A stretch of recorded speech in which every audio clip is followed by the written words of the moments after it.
A sense of dread and ominous feeling spread around the entire floor as the dungeon boss, whose true appearance was still clouded in smoke and hundreds of flickering lightning bolts while revealing only its eyes. But after it revealed its intentions to toy around with Khan first instead of killing him on the spot, Rathnar suddenly commanded Khan to let him take over his body, his majestic and overbearing tone hinting that he wouldn't take a no for an answer. "And why the hell would I do that? You trying to pull something here, you bastard?" refuted Khan. The situation was already dire and he couldn't even move his body, but now Rathnar suddenly wanted to assume control. "I said let me take over your body for a while and I'll do the talking. If you want to leave this dungeon alive, that is." He spoke in an overbearing tone. Khan argued for a few seconds, but eventually he complied and allowed the system to temporarily give control to the Peak Saint. Boom! Suddenly, a majestic and tyrannical golden aura burst out from Khan's body. Unlike his usual black and red one, this golden aura belonged to the Peak Saint. In the following moments, Khan's entire aura changed and he broke through the intangible force of the floor boss. Khan's entire mannerism changed, and instead of being a frightened and cautious person, his expression turned lax and authoritative. "It's been a while. What are you doing inside the Elven Empire instead of your own?" asked Rathnar in a kingly tone, showing no signs of fear on his countenance. At this moment, he displayed a temperament of a supreme being that stood on the equal standing with the dungeon boss. The dungeon boss himself was quickly taken aback. He gave a suspicious look at Khan. "Now Rathnar, who are you? You're not that human child from before. And how do you know who I am?" asked the enormous being that was veiled in smoke and lightning. Suddenly, a golden throne appeared behind and the Peak Saint, who was now in charge, and he casually sat and leaned on it while folding his right leg over the left one. He rested his right hand on the armrest and revealed an indomitable countenance. "Is it that surprising? Well, I am bound to this new hero of darkness via a soul oath. And we have met each other before," responded Rathnar nonchalantly. "Nonsense. You're lying. I should be dead to the outside world. On top of it, there are only a few people who know my true form to even recognize me," queried the dungeon boss while glaring at Rathnar furiously, not believing the first emperor of the Rocco's empire. I didn't know your kin lost their memories with old age just like us humans. Besides, you've become much weaker than before. There was a time when both of us were equally matched," spoke Rathnar as if he was some sort of mafia boss discussing a territorial dispute. "Seriously, who are you? I do not recall a human being familiar with me, much less being as strong as me." Raged the dungeon boss, and the surrounding dark clouds started becoming wilder. "Castvabon," said the emperor. "Should be 1,100 years now since we last met in Castvabon," spoke Rathnar with a visible shameless grin. "Svatalforken." Rathnar spoke a name, leaving no hint. "What the hell are you talking about, old man?" Khan yelled again, having no clue or any control over this situation. But as soon as he spoke that name, the dungeon boss's glowing red eyes turned wrathful. Boom! The very next second, a tremendously destructive blue aura shot towards their group. Bang! A massive explosion occurred, and the nearby 3 kilometers of the region was simply pulverized.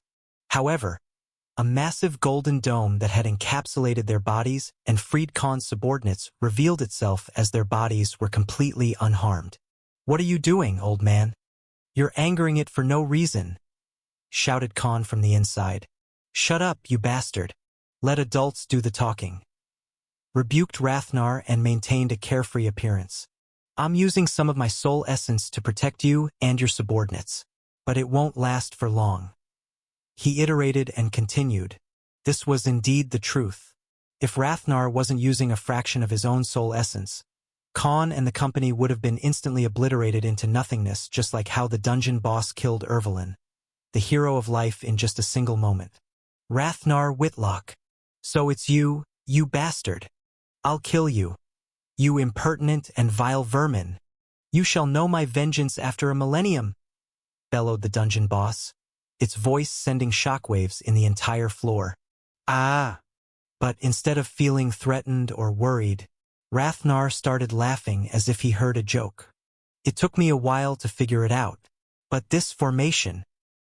He gazed around the hundreds of archaic magic formations that were dozens of kilometers on their own and were stacked on each other in various places and angles. Someone sealed you with the Maskenzaver formation, the commandment of fellowship, didn't they? He asked nonchalantly in a mocking tone.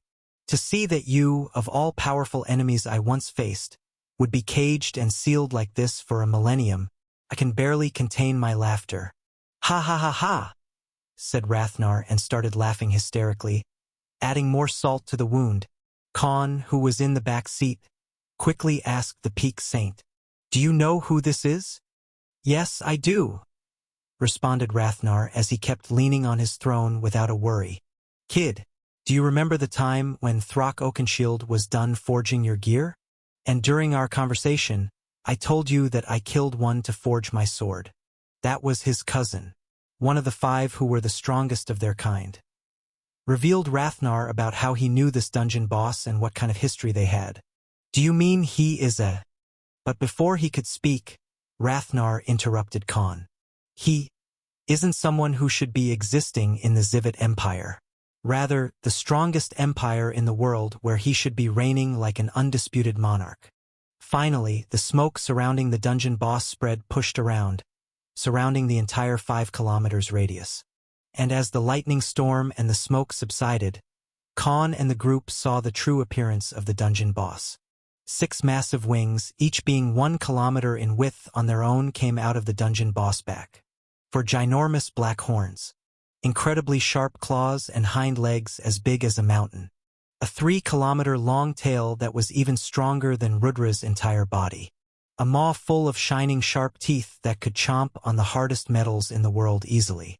And finally, an entire body made of black, golden, and blue scales that was akin to an ancient rank armor in itself. The 7 kilometers tall being roared and left everyone flabbergasted as they shivered while feeling the life leaving their bodies.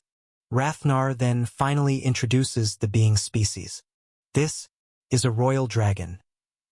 He spoke with a smirk as he revealed the real identity of the dungeon boss. The lightning dragon emperor Vildred.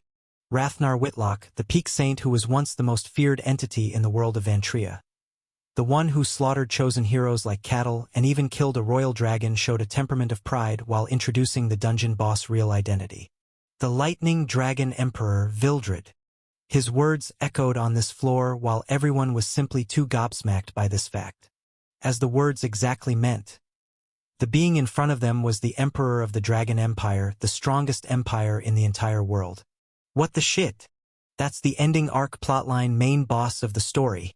Why did such a being appeared out of nowhere? He asked in a baffled tone. What is that child talking about? Ending arc plotline main boss, what gibberish is he spouting? Asked the humongous and titanic royal dragon who was even taller than Blackwell's mythical rank form. Ah, don't mind him. He's an otherworlder like all the summoned heroes. I never understood half of the things they said. Their knowledge and choice of words are confusing. Spoke Rathnar, still showing an unnerving expression. Even though the Dragon Emperor showed hostility towards him, the former Peak Saint showed no interest. I see. Listen, otherworlder summoned hero. My name is Vildred Zivsergaun Ivrar Mortalix. Introduced the Dragon Emperor in a majestic voice. Too long. Didn't read. Responded Khan to this unnaturally long-ass name. The Dragon Emperor's chest constricted after hearing this unexpected response. This was the first time someone didn't show awe or a respectful tone after he took the liberty to introduce his name. Although he could kill Khan for this ill-mannered response. The golden dome made by Rathnar was impenetrable to the current him. So tell me, why are you tied to a chosen hero, Rathnar? I thought you hated them and the gods as much as I did. He asked, still leaking his vengeful aura. Well, all my descendants are dead, and he happened to be the one to find my sealed remnant soul in my empire. Things led to other things, and now we're here. Besides, I hated being confined for a century, all by myself. Said Rathnar using Khan's body. Just then, Khan also spoke using his own body's mouth. Can somebody clear out a few confusions for me? How do you two even know each other? Khan queried openly now that their situation was at a standstill. Sigh. Rathnar regained control and sighed. Listen, kid. Hear very carefully. Vildred and I, we were enemies. He revealed. Back when I was only an 8th stage saint and just created the Rakos Empire, many chosen heroes and empires associated with gods were insistently attacking my empire since they couldn't have an existence that didn't worship the gods. Although I killed few of the chosen heroes who were just as strong as me in those times, they kept coming after me and my people. Thus, the dwarven blacksmiths who served me asked for a royal dragon's horn to forge a sword that could help me kill all the other heroes and even withstand a frontal clash against multiple 8th stage saints such as the emperors and empresses of those empires. So with no other choice left and the fate of my empire at stake, I went to the Dragon Emperor, iterated Rathnar. His expression turned somber right after revealing this information. Kastvaban is one of the 4 regions protected by dragon kings. He spoke. Wait, there's a dragon emperor and a dragon king? Asked Khan. To his question, it was Vildred who responded in a dreary tone. In my empire, the strongest royal dragon of that generation gets to become the dragon emperor. The others who are in the line of succession but failed are titled as dragon kings. And there were 5 royal dragons at that time. I was the reigning dragon emperor and my brothers and cousins were the 4 dragon kings. He explained. From here on, Rathnar continued again. Kastvaban was the western region of the Dragon Empire. In a way, it was similar to Verlassen fiefdom. Unlike the other empires, it's very big and thus, one dragon king was appointed to protect the 10,000 kilometers of that part of the region. I chose that place because it was the closest to me. And there, he spoke, his expression turning heavy. I challenged the Earth Dragon King Svartalförken, he stated. If I won, I would get one of his dragon horns, and if he were to win, he'd get to make me his slave via a core-binding ritual. He stated, but soon, he let out a smirk while trying to hide his laugh. That idiot, who was too overconfident since he was a royal dragon, fell for it and lost. Ha ha! He laughed openly. Rumble. Vildred let out his wrathful aura again but couldn't help but keep listening. When the time to honor the deal came, Svartalförken attacked me instead. So one thing led to another and I ended up killing him. Revealed Rathnar as if he was greatly wronged. And after his death, this lightning bolt of a dragon here reached the site of the battle. I left since my goal had already been realized. Spoke Rathnar in a chivalrous tone. Left my buttocks. You ran like a coward, shouted the Dragon Emperor in rage as he remembered their fight. His blood boiled from rage after reminiscing the old hatred. And don't trust this lying scum, child. This bastard never tells the whole truth. He actually attacked Svartalförken with the full intention of killing him, just to make a statement to all the other empires and deter them from attacking his own empire for a while. Rebutted the Dragon Emperor. Hey, what's with that language? We could be said to be peers. So please refrain from spouting such lies. Spoke Rathnar as if he was wrongly accused of something he didn't do. Khan, Vildred, and even all his subordinates rolled their eyes, none believing his righteous words.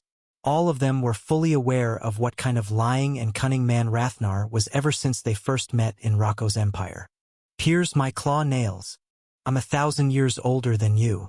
Show some respect, you buffoon! Exclaimed Vildred in fury. Heh? Why would I be respectful to someone who couldn't beat me? Taunted Rathnar. Beat you? I remember we fought for a few hours and you ran away. He. The Dragon Emperor made a questionable claim. As I recall, you were screaming in anger because you couldn't catch me even while I ran away with your cousin's corpse with me. Ha, mocked Rathnar in return. Ha! Do you want to go for another round? You impertinent trash. Oh wait, you can't.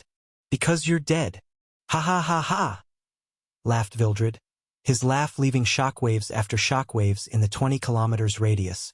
Whatever. Is still better than being sealed in a cage for 1,000 years. If I was in your place, I would have committed suicide out of shame. said Rathnar as he flipped a middle finger to the Dragon Emperor. Dozens of minutes passed, and both peak existences kept insulting the other side in one way or another while name-calling and hurling profanities at each other.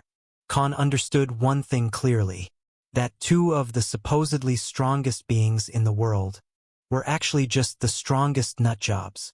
Khan listened to the childish and unbearable rambling between Rathnar and Vildred back and forth as neither of the two would yield while trying to prove themselves superior. And these two are supposed to be two of the strongest beings in the world. They fight like 10-year-old kids. Spoke Khan in disappointment, his image of these two almighty beings going under the drain real quick. "Oi! Stop this already," he said. "Shut the hell up!" Both Rathnar and Vildred shouted together at Khan. 1 hour later. "All right, playtime's over. Who is this?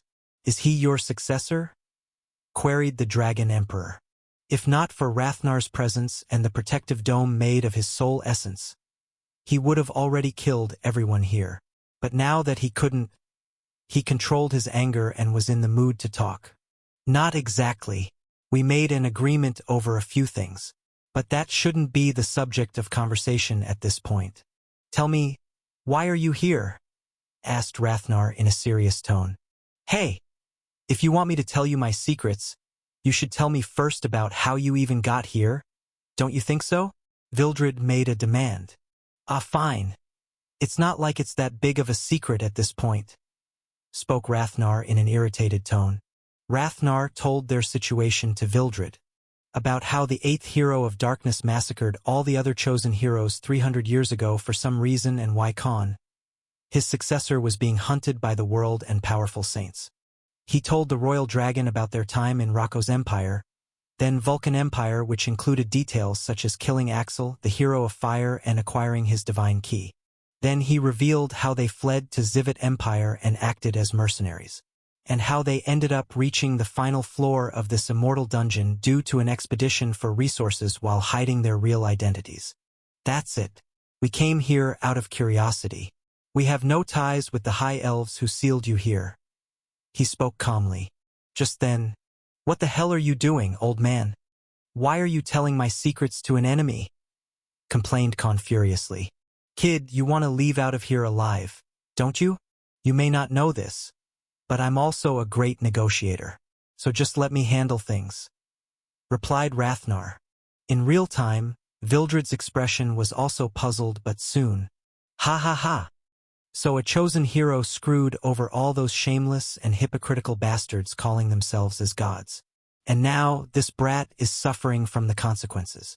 So that's why no other hero came in the past 300 years until recently. Human child, you're even more pitiful than the new hero of life I killed a few days ago." "Ha ha ha!" he laughed, reveling in Khan's misery. "Wait, what did you just say? You killed the hero of life?" clamored Khan in disbelief. "Of course I did.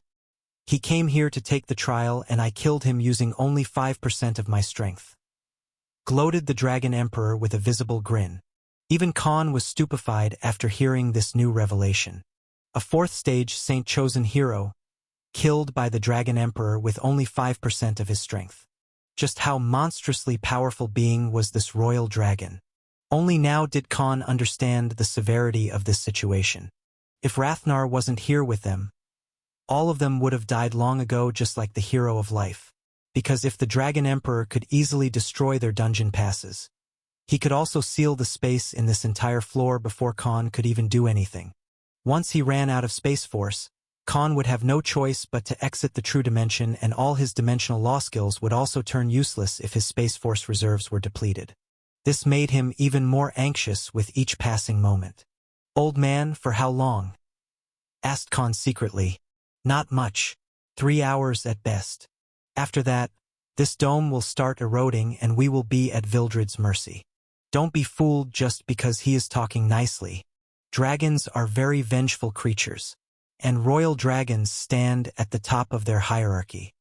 He will destroy my half-soul because of the old grudge and you for being a chosen hero the moment this protective dome disappears. We have no choice but to deal with this matter differently," responded Rathnar.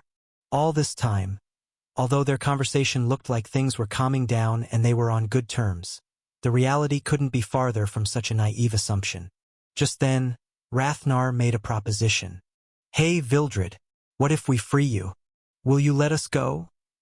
He asked as if this was the exact opportunity he was aiming for. "Oh, we're done with the pretending part, are we?" asked the Dragon Emperor as his gaze turned wrathful again. "Why should I trust a word from a human who killed my family member?" he questioned in a hostile tone. "Well, we don't have an eternity to stay here, and besides, I presume you also don't want to be imprisoned here for another millennium till you run out of your natural life force. Am I right?" Soundly responded Rathnar. "After my death, you should have become even more powerful, comparable to at least a 9th stage saint even if you didn't work hard to raise your strength thanks to that royal dragon bloodline of yours. So tell me what happened and I'll see if we could help each other," proposed Rathnar again. "Humph! Who do you think can seal me?" scoffed the Dragon Emperor. Rathnar also had a confused expression. "If you were sealed here 1,000 years ago, there were only two who could stand on equal footing with you if I was out of the picture," spoke Rathnar in a thoughtful voice. "Yes, they made a deal with those high elf bastards. Those two lured and ambushed me here. I was heavily suppressed under thousands of ancient formations, had my ability to fight sealed, and I fought 3 people who were comparable to 8th stage saints all on my own while unable to use my peak strength. The surrounding 300 kilometers of the region was our battlefield," revealed the Dragon Emperor. "Son of a... means the entire Alfheim of now was actually Vildred's battleground 1,000 years ago?" thought Khan as he reached a conclusion. "Who were those 3 beings you're referring to?" he openly asked the Dragon Emperor. To his question, the Dragon Emperor gazed down and responded in a stern voice. "One of them was the Emperor of the Zivat Empire back then. As for the other 2, in the following moments, his eyes fumed with rage as he revealed the last 2 attackers, the main reason why he was sealed inside this dungeon since the past 1,000 years. My brothers." Now that they all came to the main topic at hand and discussed the important thing that would decide how things would progress from here, Vildred decided to reveal the truth behind what happened. And the perpetrators behind the ploy were none other than the brothers of the Dragon Emperor, causing him to be sealed inside the immortal dungeon for a millennium. In every millennium, hardly 10 to 15 royal dragons are born. Every one of them will live at least 600 years easily without any problems. Out of them, barely 6 to 7 manage to live past the age of 1,000 years by constantly becoming strong and increasing their lifespan. And if the reigning Dragon Emperor dies, the strongest royal dragons who are past that age requirement and strength comparable to at least a 7th stage saint from the next generation are allowed to contend for the seat of the next Dragon Emperor. Back then, my uncle was the reigning emperor, and after he died, there were 5 royal dragons who contended for the position. As for my cousin Rathnar killed, he was the son of the previous emperor," revealed the lightning dragon. Unlike other species who have natural abilities and affinity related to a specific element, royal dragons are different. Us dragons aren't just a species in Vantria. You could say that we are the favored child of Mother Nature. Every royal dragon is born with extreme access to an element or a law associated with such an element of nature, and our mastery over that element outshines all the other species in the world when we reach our peak strength. For example, a royal dragon with light element will become the strongest being associated with that element once he becomes a being comparable to a peak saint. His or her strength and mastery will be even greater than the angels who are born with innate connection and constitution favoring the light element. And in every generation, no other royal dragon is born with the same element," said Vildred in a solemn voice. "I see. Means in other words, you were probably one of the strongest lightning elemental beings in the world. Am I right?" asked Khan. "Yes. And also, we dragons do not care about hereditary succession. As long as you're strong enough, you can contend for it. Even our existing elder dragon wouldn't interfere in those matters. As for me, not only was I born with the lightning element, but I was also the strongest during the contendership for the throne, followed by my 2nd and 3rd brother respectively," he explained, and then his expression turned prideful. "I naturally won the right and became the emperor. and my brothers and the two cousins became the 4 Dragon Kings. However, it was just over a century of my reign when Rathnar suddenly attacked my empire and killed my cousin Svadelforken. He spoke, and his intense killing intent targeted Rathnar, who was still unbothered after his deed was exposed. We also cherish blood ties greatly, so when I heard that they found this human bastard who killed our kin, I followed my brothers who brought this information to me to avenge Svadelforken. He iterated, and from here on, everyone could predict what happened.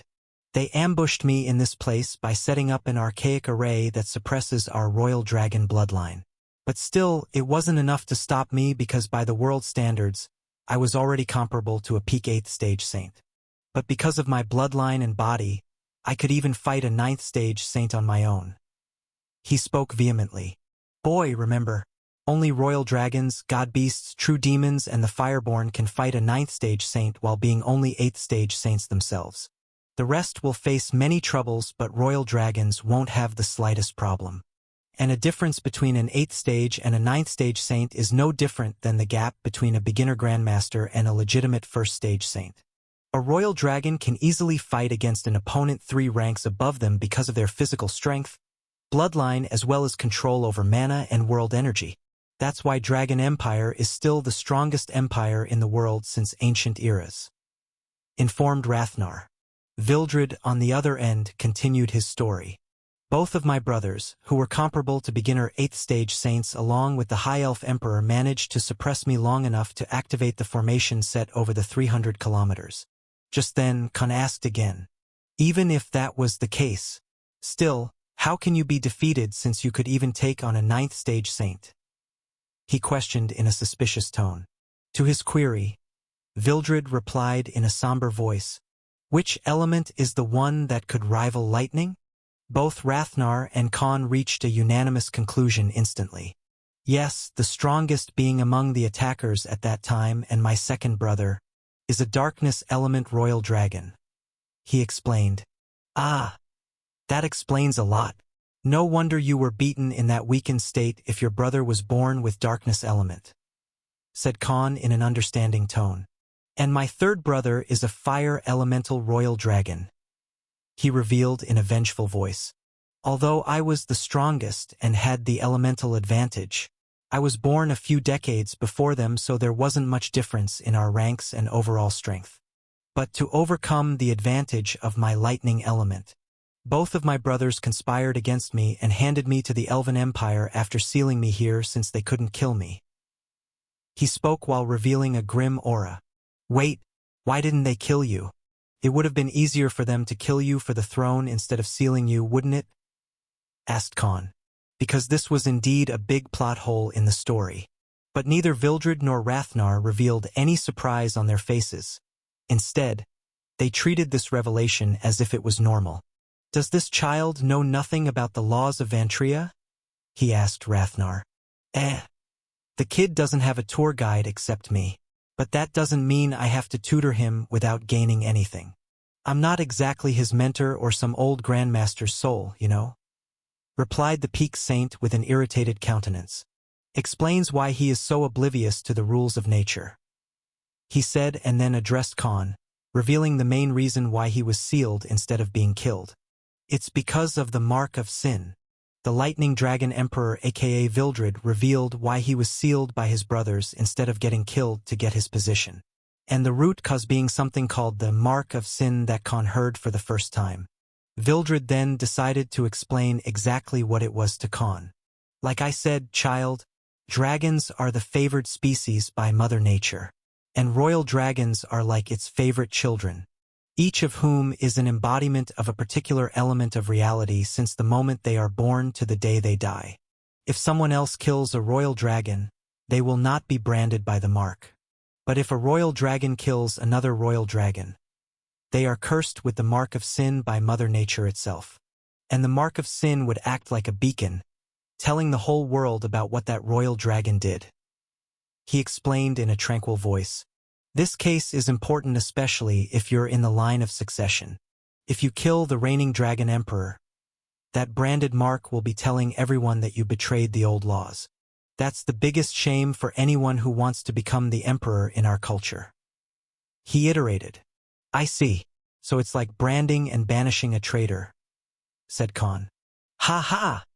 Suddenly, Rathnar laughed and asked, You think it's gonna be that easy? You think all the royal dragons care about their laws? Those who do not follow the ancient rules wouldn't be afraid of the mark of sin just because it acted like a street lamp. The real reason why even royal dragons are afraid of it is because of the consequences of the curse that comes with the mark. Vildred also chuckled lightly and explained.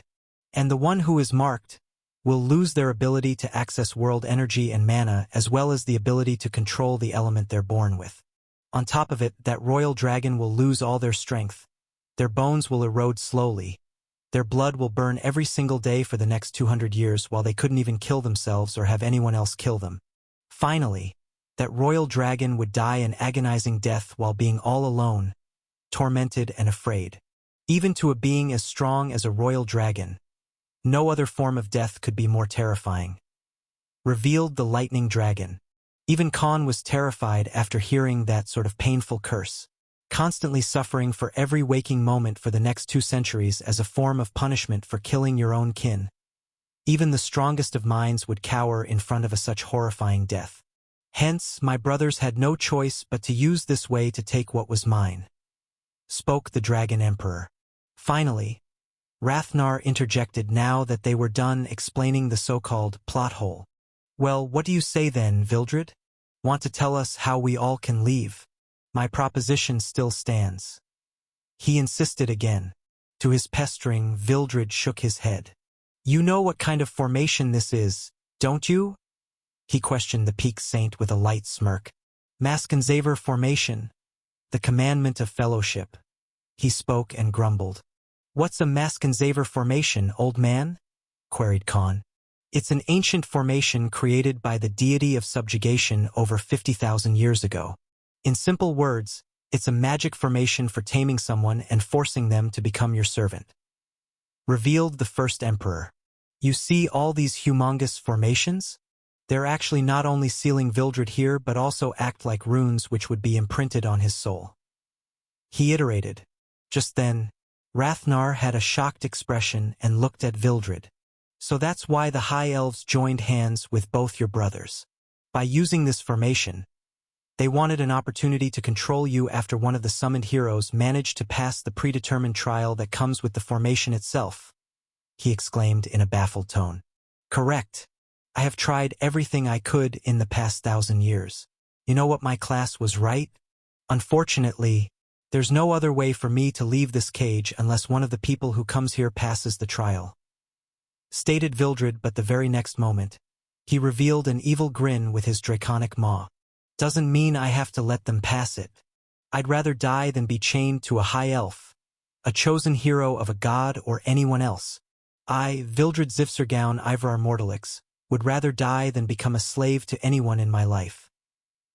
He declared in a thunderous voice. Yeah, I know how you royal dragons are.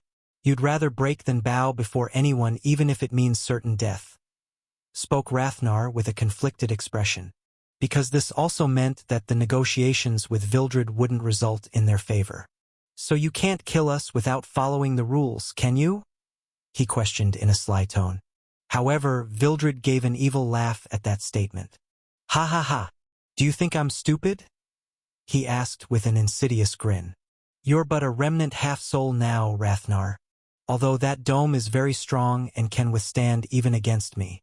But if I decide to keep attacking without any rest, how long can you maintain that last layer of protection before your soul essence runs out and you get wiped out of existence? He asked mockingly.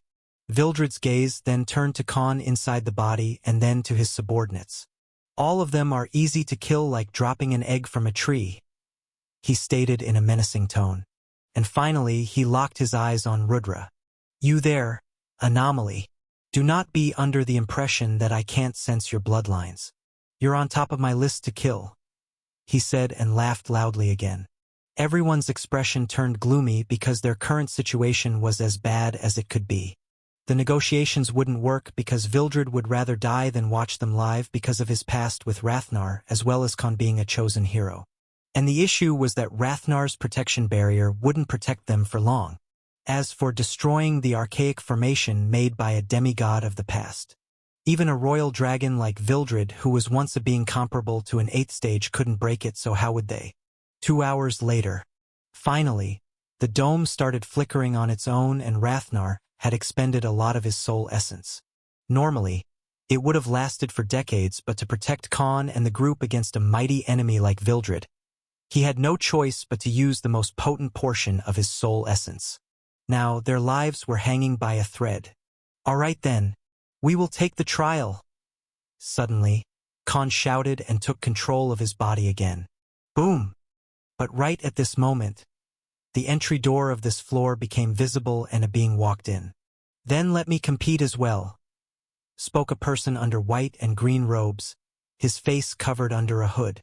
Khan and everyone else were stupefied by this new arrival, none able to grasp this sudden turn of events. "Boy, this person is a peak 5th stage saint," warned Rathnar. And in the following moments, the man in the robe who had been following them till this point finally removed the hood, revealing his appearance to everyone. Everyone gasped in bewilderment as soon as they saw this peak 5th stage saint's real face. "What the hell are you doing here?" asked Khan with his mind full of trepidation and eyes full of disbelief. "Edmund." Khan, who was in his original human appearance, was gobsmacked and panicked and blurted out the name of the surprising arrival. And the person turned out to be a peak 5th stage saint, but also someone they knew. Edmund Thandruel, aka the Human Alchemist, who was also their business partner and companion. In actuality, he was the main reason why they started this expedition in the Immortal Dungeon in the first place. Edmund let out a turquoise-colored saint pressure and quickly revealed his hostile intent in an overbearing way. As for the question asked by Khan, he didn't bother answering it or even spare their group a glance. "You, who are you?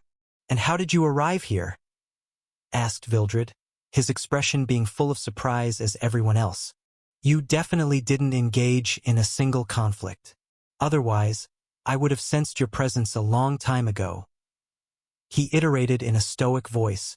"I followed behind a group of fools who cleared the path for me," replied Edmund as he chuckled lightly under his mask, which covered half of his face. Vildred's gaze then turned towards Khan as he asked him, "How do you know him?" "He is a human alchemist, we know. He was our companion, but we thought he left long ago. Now I'm also suspicious of his identity because he was clearly a 1st stage saint till this point," responded Khan with a stern countenance. "Child, he is no human." Suddenly, Vildred decades, and the very next second, boom! Massive thunderous bursts of lightning bolts fell from the stormy sky and the entire floor started rumbling. Vildred revealed an intense murderous aura, targeting Edmund as he spoke in a vengeful tone. "I sense the same bloodline as that of that bastard who sealed me here along with my brothers. What is your real identity? Tell me the truth now," he bellowed in rage. "My great-grandfather," responded Edmund in a lifeless tone. He then let out a mischievous smirk and continued in a prideful tone. "I am Aragorn Travian in Salar Venric." His loud voice resounded in the surroundings, and everyone, including the Dragon Emperor, was taken aback again. Obviously, they all knew the surname in Salar Venric. It was the surname of the High Elf Imperial family. So in simple words, Edmund Thandruel, no Aragorn Travian in Salar Venric, was the prince of the Zivet Empire. Khan revealed an incredulous and complicated expression. For some reason, this alchemist friend of theirs revealed himself to be the prince of the Elven Empire. Not possible. He is a human and not a high elf. Or maybe he is using some sort of artifact or magic spell to hide his species and identity, wondered Khan in his mind. Just then, the peak 5th stage saint spoke aloud. "I do not have the time to explain myself." His stern gaze locked onto the ginormous Vildred as he spoke. "I invoke the ancient right to contend for the trial of commandment of fellowship," he declared openly. Lightning ran smoke on the entire floor as Vildred's entire ginormous being turned furious. "You bastard! You dare contend for the trial? You think I will let that happen?" he questioned while exuding peak-killing intent. To get bound to a descendant of the very high elf who ambushed and sealed me here? In your dream, you insect. Boom! Boom! In the following moments, hundreds of terrifying and destructive lightning bolts merged and attacked Aragorn altogether at Vildred's command. Each of these lightning bolts were similar to the one which killed Ervelyn previously when he came here. But the unified force was at least 10 times stronger and dangerous, displaying how resentful Vildred was. But soon, hundreds of the massive archaic formations surrounding the entire 60 kilometers of the floor shone brightly as thousands of massive and multicolored chains shot at Vildred, plunging them into his 5 kilometers tall body from all sides and chaining him on the spot as they made him unable to move. The dust from the impact finally settled, but the aftermath shocked Khan. Because Aragorn on the other end was covered under a spherical orb-like formation made of these exact formations, completely untouched. Instead of getting terrified or cowering, Edmund aka Aragorn gave a confident gaze at Vildred and spoke in an authoritative tone. Do you not know the properties of the Maskenzaver formation, you foolish dragon? You cannot harm or kill anyone related to the person whose bloodline was while casting this formation. He sneered at the Dragon Emperor. I'm not like one of those stupid heroes of life who came before. So stop wasting my time and start the goddamn trial, he shouted, showing a demeanor that of a prideful ruler himself. Vildred was thoroughly infuriated at this moment, but his strength was greatly suppressed because of these thousands of chains made of mystical energy, which not only stopped his physical movements but also the ability to use world energy and mana. Damn it! If this formation hadn't drained my world energy and made my strength drop to that of a 6th-stage saint in the past 1,000 years, I would have been able to break this restriction and kill this bastard. He cursed in his mind. However, the next moment, Rathnar suddenly spoke in his mind. Pick a side, you stupid numbnut. Let the boy also partake in the trial. We don't know what his motives are, but he's obviously our enemy as well. Or would you rather be a slave of the descendant of the High Elf who confined you here for 1,000 years? He cajoled the royal dragon. Now that a new variable has appeared, it also overturned Khan's situation as well.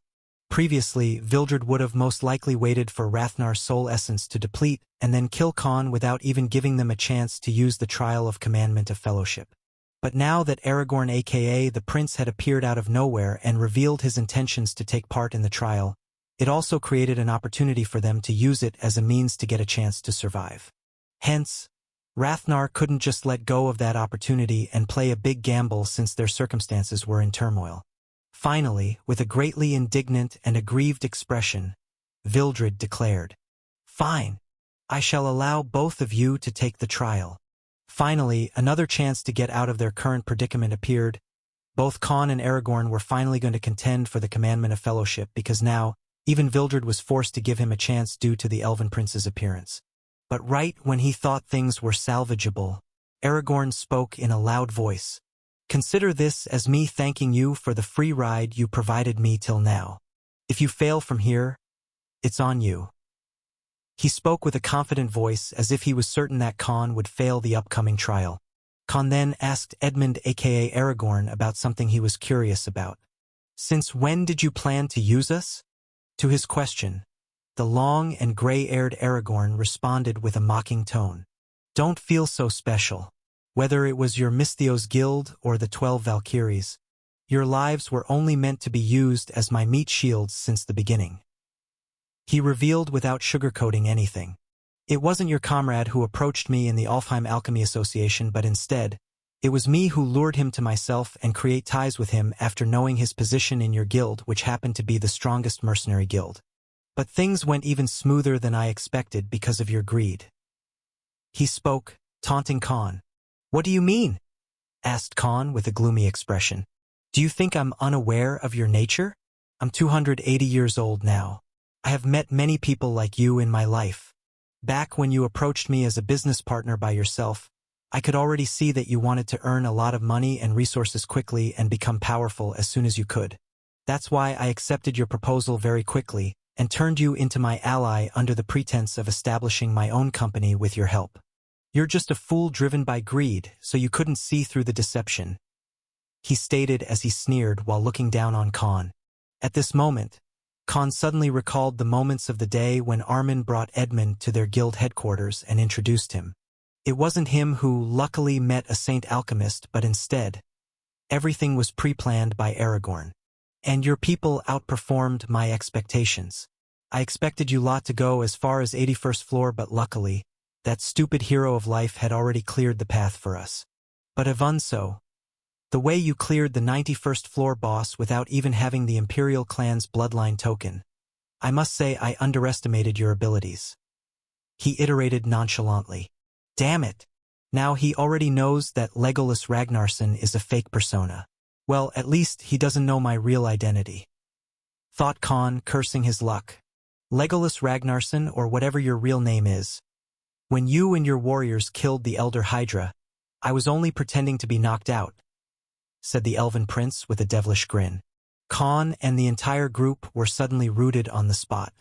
Who would have thought that the group I was using to reach this floor would be so unique, filled with monsters disguising themselves as normal people? He spoke and a sinister smile appeared on his face. But after giving it some thought, I am fully confident in my hypothesis.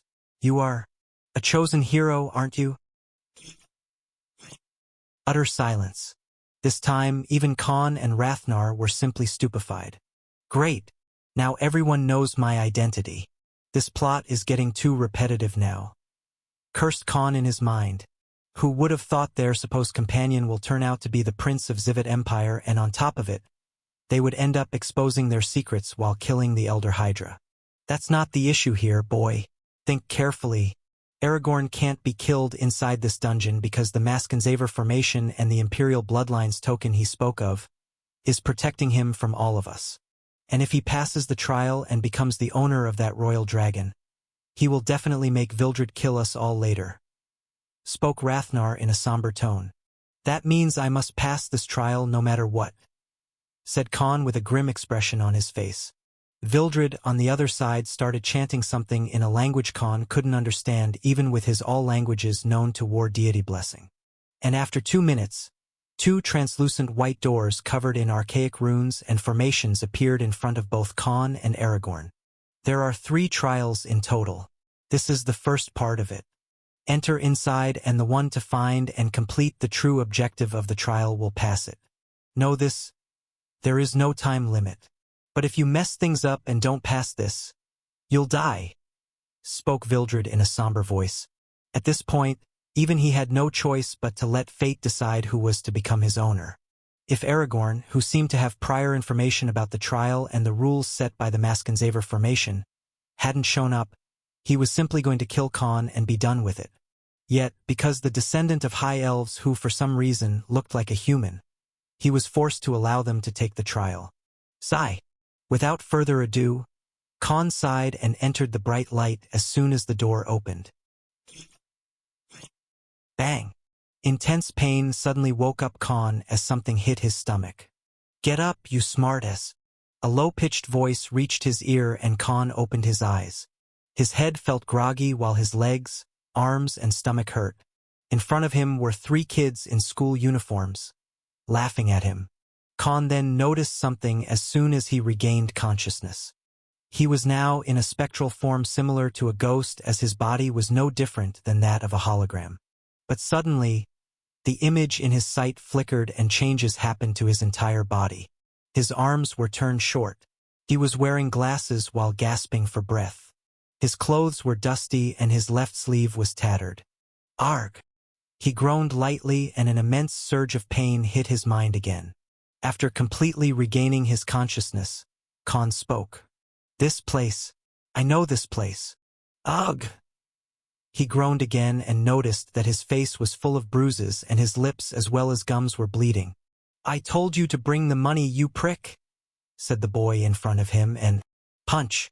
He punched Khan and soon, the other kids joined in and all of them started kicking his fallen body again and again.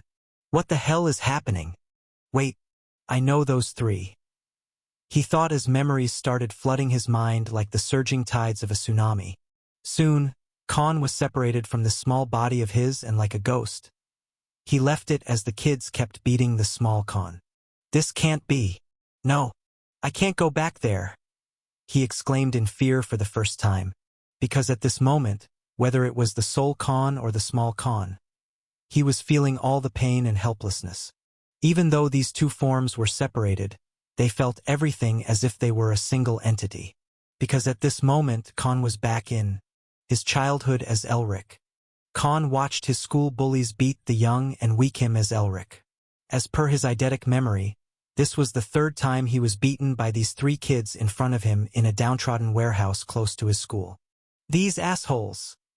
His fist clenched tightly, and he quickly lunged at his bullies to beat the shit out of them. Alas, his body in spectral form passes right through them, unable to do anything to protect his younger self. Elric, get up! Fight back! He shouted and tried to pull up his younger self. But just like his childhood bullies, he couldn't even touch or speak with Elric either. With great resentment, all Khan could do was watch himself from the past getting beaten up again and again until the bullies got tired. Next time, bring the money unless you want to get beaten up again, warned the main blonde kid who was their leader in a way. Khan was thoroughly infuriated as he relived this old memory, something he wanted to forget for a major portion of his life in the past. What the hell is happening? Why am I back in my previous life? Is this the standard go back in past and overcome your fears sort of trial? He wondered. But the setting doesn't feel right. I should be in the main body and not get separated as a soul form who can't even touch or do anything. What is the main objective of this trial? He asked himself in a confused state. Because if this was the standard trial of testing one's mental strength, Khan would have absolutely beat the shit out of these bullies even with his weak body as Elric. However, things were completely out of the norm. And now, all he could do is watch the young and weak Elric get up on his feet helplessly while enduring the pain, humiliation and horror number 12-year-old kid should suffer from. Flash! The very next moment, the scenario in front of Khan's eyes changed, and he found himself in his old home. All right, Janice. I'll be coming in an hour. Just make sure all the arrangements are done without a problem. We can't let anyone complain about lacking preparation. I will definitely win this election to be the committee chairwoman, spoke a silky smooth brown-haired woman while talking on the telephone. Been a while since I saw your face again, Mom, spoke Khan, who appeared in the living room of his house. Sophia Johnson, Elric aka Khan's mother in his past life, was a very gorgeous woman for her age despite having 3 kids, 2 of whom were already more than 15 years old. Yet Khan didn't have a good impression of her after he grew up. What kind of son would abhor his mother? Well, there was a reason for it. Clink. The door opened and the thrashed Elric came into the house. Mom! He spoke with teary eyes and ran towards his mother, quickly hugging her as he was extremely scared and felt like he almost died recently. Elric, what happened? What did you do? Exclaimed Sophia as he noticed her youngest son's sorry state filled with dust and blood splatters here and there. Elric told her everything about how the kids have been bullying him after school, and even the teachers who said they'd intervene didn't do anything about it. Humph. There's no point telling her, scoffed Khan with a disappointed gaze. Sophia then cleaned up Elric and put off some bandages in hurry. Okay, honey, I will come to your school tomorrow and deal talk with the principal. But for now, Mommy's gotta go. I have an important meeting coming up, so get rest and we will deal with this whole thing tomorrow. Okay? She said, showing little concern about the whole thing instead of fuming with rage as a normal mother would. Like an obedient child, Elric nodded and watched his mother leave the house. Seriously, what kind of mother leaves her child behind after he is traumatized and beaten to a pulp just for some neighborhood wives meeting? What kind of priorities does this woman have? Still pretentious just like I remember it, spoke Khan with a dejected face. The younger Elric couldn't see through many things because he was just a kid learning from his parents and had no outside world experience. But the grown him knew what was the case. His mother, aka Sophia Johnson, was a poser. She liked to look good in front of other people in society and always maintain a righteous image of an elite who had a great standing in the community. She cared more about what would people in the society say than what was actually happening in the house. Instead of consoling her son, She went off to a gathering of neighborhood women who only held kiddie parties where they showed off how rich and classy they were in front of other women. Khan shook his head in indignation, still being resentful of this memory, while he saw the young him hiding his fears and anger inside his heart. Those were the growing years of his life, and as he was born with a very weak constitution, Elric was unable to even fight back for his own sake. And in the following hours, Elric asked for help from his older brother David, who was 17 years old and was on his high school's baseball team. He was also the pearl of the eye for his parents since he had a promising talent in his. And just as Khan vividly remembered, "Man the hell up," those were the words his brother responded with. Yeah, sure. You future drug addict. Such a reliable brother you are." He scoffed as the scene unveiled in front of him. As for talking with his older sister Cynthia, Elric didn't dare bother this emerging diva who was nothing but an attention seeker. Finally, his father Robert Johnson came at night from his work. His father was a sales manager in a home appliances company and was always swarmed with work, leading him to come to the house late at night while being stressed. The shocked and shivering Elric then told his dad about today's incident and asked for his father's help. In response, Khan recited the words his father told him that day. "Don't bring such small matters inside the house." As soon as his father's exact same dismissive words Khan just spoke now resounded, the young him aka Elric had a frightened and sullen expression. On the other side, Robert's apathetic gaze landed on Elric, full of contempt and conceit. The young and naive Elric couldn't understand why his father was furious towards him at the moment instead of quickly getting angered at the kids from his class who bullied him. "This bastard, still blaming everything on me," spoke Khan with an exasperated tone. The young him back then had no idea why his own father treated him so heartlessly, but the older and wiser him had figured out the truth long ago. Robert Johnson was always stressed due to work and was actually a very petty man. Office life was hard for him despite his position, and he also had anger issues. On top of it, he had 3 children. Given the fact they lived in a country that was also called the mother of ruthless taxes and overpriced economy aka the United States of America, they were already struggling monetarily. With his good-for-nothing wife who paid more attention to pretenses, he was the one to shoulder all the responsibility and worked hard to the bone. But at least he was proud of his son and daughter because in his opinion, they had a promising future and would make big in life. As for Elric, he was the unplanned child that was not only born frail and a coward, but also couldn't show any prospects. And given his personality, he eventually started redirecting all the stress and anger on his youngest son, blaming him for all the misfortunes that befell him and the family. This was the reason why Khan had zero respect for his own family as he grew up.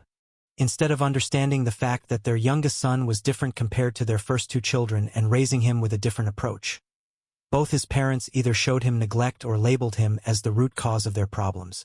Many times, Elric even felt like he was never their family to begin with. "I know I was the unwanted child, but this is too much. How is it my fault that you guys were suffering in the outside world or had shitty ways to deal with life?" said Khan in a tone filled with discontent. "It's a parent's job to shelter and protect their children while upbringing them to be a better person. Why are you letting out your frustration on me instead?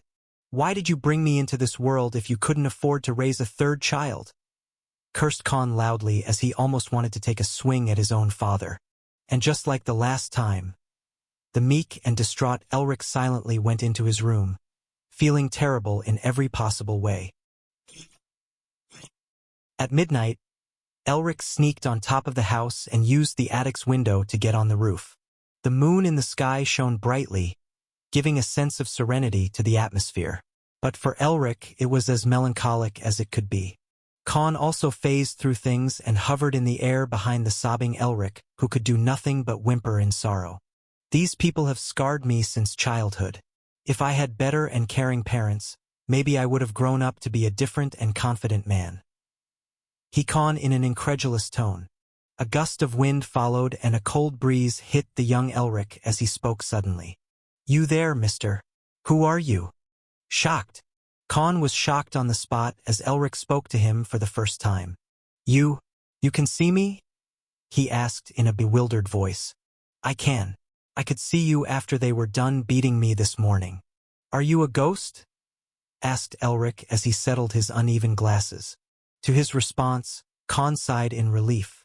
Because so far, he felt like there was nothing he could do but relive these old memories while spectating everything happening again without being able to meddle in. Would you believe me if I said I'm you from the future? Replied Khan with a slight smile. Liar. Your hair and eyes are black. Mine is brown and blue. How can you be me from the future? Rebuked the young Khan, aka Elric. Well, I kinda skipped the part to mention that I'm you from the future but also a different world. He responded honestly while folding his hands behind his back. Liar. You're just an imagination. I know they call it a hallucination or something if you hit your head hard. It will just go away, said Elric and looked away. Ah, I'm both smart and stupid for my age at the same time, spoke Khan in helplessness. But now, he was at least happy to see that he could communicate with the young him in this world from his memories. Listen, I know it's confusing but I'm not lying. I'm indeed you from the future, and I know what's going to happen. So if you listen to me, I'm going to help you get rid of those punks so they won't bully you, he declared confidently. However, his words fell on deaf ears. As if I would believe a ghost. You're not even real, just a figment of my imagination, spoke Elric, rejecting his proposal. This little shit. He has no respect for the future him, said Khan as he wanted to slap the younger him. Still, he told Elric about what was about to happen next week. I'm serious. Your mom and dad aren't going to help you. They never have and never will. It's always going to be you on your own even in the future. So let me help you and at least you won't be so miserable like I was. He spoke in a serious tone.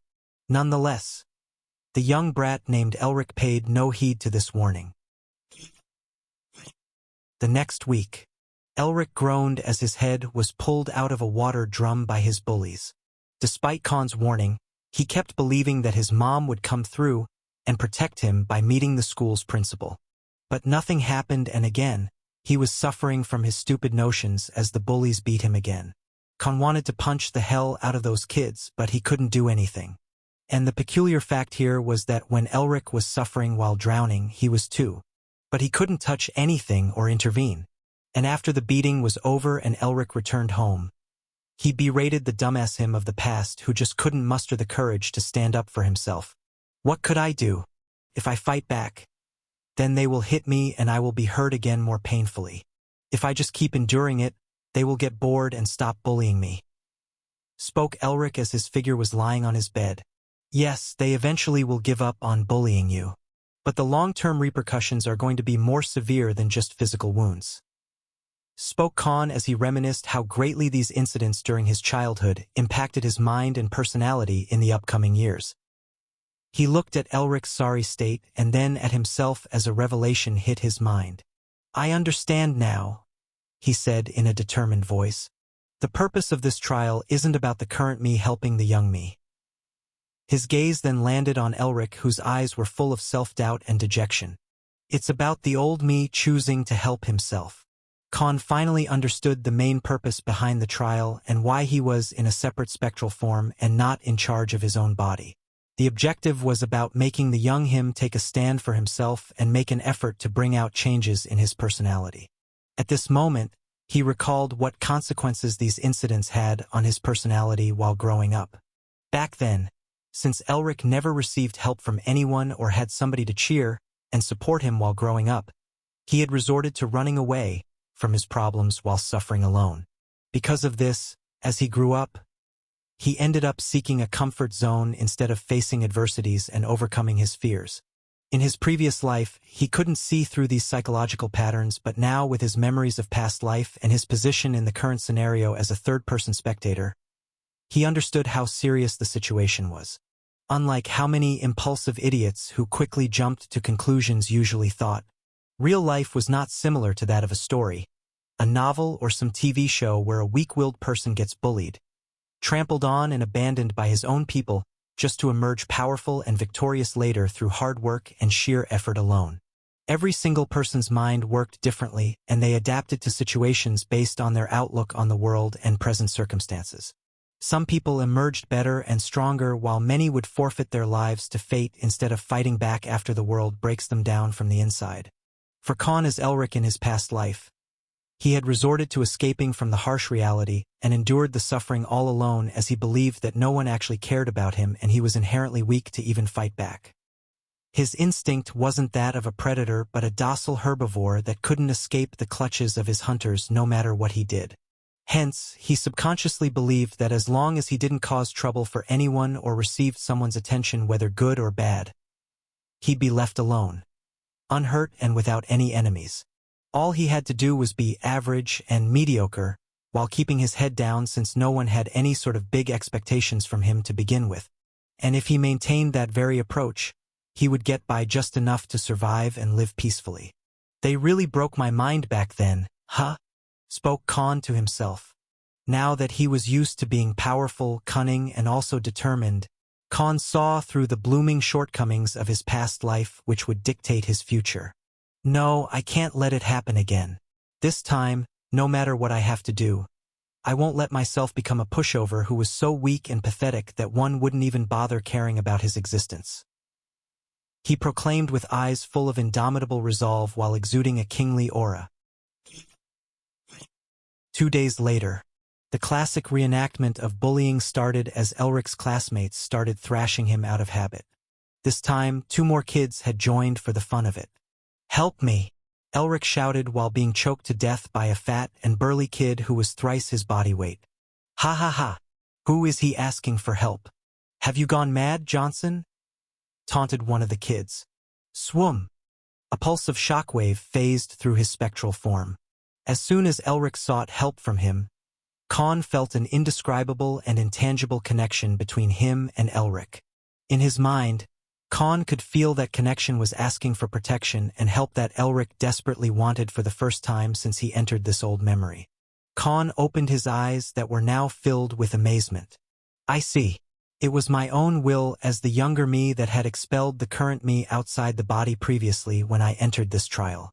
My mindset and willpower were completely different in my past life and were extremely incompatible and contradictory in terms of ideology. Hence, I was thrown out of my body and the direction of the trial itself shifted to a different objective." Spoke Khan to himself as he finally figured out why the changes occurred as soon as he took the trial. Khan didn't waste any extra moments lamenting and quickly stood in front of struggling Elric, who was barely able to breathe because of the chokehold over his neck. Khan touched Elric's forehead and soon, his entire figure was swallowed by an unknown force and dispersed like a fog inside the head. And the next moment he opened his eyes. 20 minutes later, a big heap of flesh, aka the fainted and almost half-dead bodies of the 5 kids, aka the bullies, appeared on the scene. Despite them being children, Khan didn't hold back in the slightest as he broke their bones, joints, and beat all of them to pull one by one till the point their faces and eyes were swollen and their clothes were covered in blood. Because of his weak body as Elric, it took him some time to adjust and use the minimum stamina he had to strategically and precisely attack his opponent's weak and vital spots. But compared to Vantria, the trash bullies of Earth didn't have any overbearing strength or even fighting techniques. So even with these disadvantages in physical strength and endurance, Khan, who was also the apostle of the war deity, took them down one by one. Still, he didn't torture them to death like he always did to his enemies in Vantria. He didn't want to give the past him another trauma. And during this whole exchange, his will as young Elric was in the back seat and saw that even his weak body could fight these bullies who had been tormenting him for months. Khan, who was sitting on top of these scumbags, spoke in a domineering voice. "See, that's what all there is to bullies. You may find yourself weak and frightened at times. But if you decide to take a stand for yourself and once they see that they can't push you around or control you, they no longer seem scary at all." He spoke to the younger him with a tranquil expression. He exited the body and let young Elric take control again. "I just want to be just like you," said Elric with an excited expression, feeling assurance and confidence that was long gone from his eyes. To his innocent gaze, Khan ruffled Elric's hair and responded with a cheerful smile. And I want you to be better. Khan faced Elric, who was not even half his height at this point, as the latter finally decided to make a change in his life, embedding a spark of striving for betterment in his mind. You just saw that even if you're weak, you can still fight back and protect yourself, didn't you? He asked while exuding a charismatic aura. Elric nodded in response, feeling elated for the first time. I'm not always going to be around, so in the end, it will be you who has to take a stand for yourself. I can teach you, but the important thing is, he spoke in a serious tone. What is the purpose of you becoming stronger? Will you run away while facing hopelessly intense training? Or do you want to face discomfort and pain for now to become strong in the future? He questioned solemnly. Do you want to be someone who can not only protect himself but also others who are suffering just like you? Or do you want to keep staying just the way you are now for the rest of your life? He questioned in a firm tone. Why was Khan asking this question and letting the young Elric make a decision instead of leading the charge by himself to pass the trial?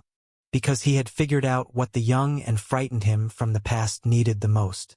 In the end, the 12-year-old Elric was but a child who was lost and all by himself, having no one to guide him or teach him the ways of life.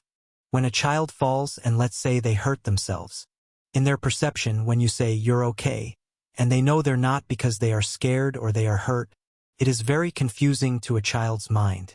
To know that they're not okay but the person who's supposed to tell them what's what is telling them that they're fine despite knowing they're not. It will always create a state of dilemma in the psyche of a growing child. And it's true for both physically and emotionally etched traumatic experiences or abuses which often end up shaping the entire personality of that child as they grow up.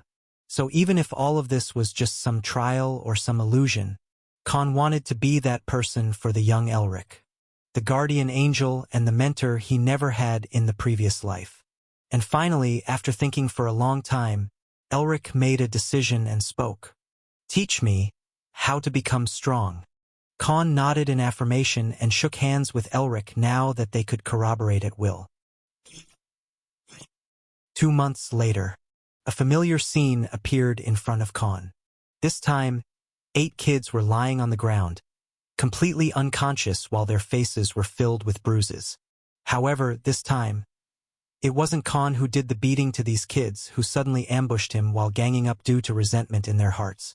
Elric was panting heavily while barely having the strength to stand on his feet. In the past 2 months, Khan had been training him like some remnant soul of an ancient master and teaching him self-defense, as well as making his body through intense training which eventually raised Elric's stamina and endurance while giving him instincts to survive multiple enemies-style combat. And finally, when this opportunity came, he managed to make a firm stance for himself. His expression was that of containment and relief instead of feeling exhausted or acting like he was victorious. For the first time in his life, Elric felt like he wasn't just some pathetic loser who couldn't even protect himself. "You have done well, my disciple," spoke Khan as he brushed off his imaginary long white beard with his palm. But the very next moment, suddenly, the world around Khan started cascading into transparent layers of glass, as hundreds of golden threads emitted from Elric's body, as he himself started glowing like a miniature sun. His compassionate eyes and bright smile gleamed in front of Khan as the feeling of fulfillment arose in his heart and mind. "Thank you for staying by my side. From now on, I will never give up on myself." He spoke in a tone filled with gratitude. The golden light aura in the surroundings, and Khan closed his eyes because of this blinding light. With a peaceful and joyous expression, Elric had dispersed into the divine light and shot towards the sky. In the following moments, Khan opened his eyes and looked around as the dazzling light finally subsided. "Is this it? Is this the end of the trial?" wondered Khan. Soon, he felt changes happening to his body, and now, Khan had a solid body instead of some ghost form. "I see." Him making the decision was the key to growing a different and firm mindset. He spoke with a sense of accomplishment. But then, Khan looked around the surroundings he was currently in. Winds howled along with the passing cold breeze. At the time of midnight, in the glitter of lights from skyscrapers and malls along with multiple vibrant neon signs, the city life kept running as usual. Amongst these sky-touching buildings and millions of people going about their lives, stood a man at the edge of the highest roof in one of such office buildings. He heaved a sigh, looked towards the bright moon and closed his eyes, thinking and contemplating how and why his life came to be this way.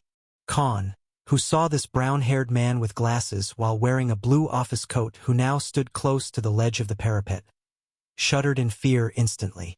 Man, why am I the only one living so miserably? Will anything for once go the right way for me?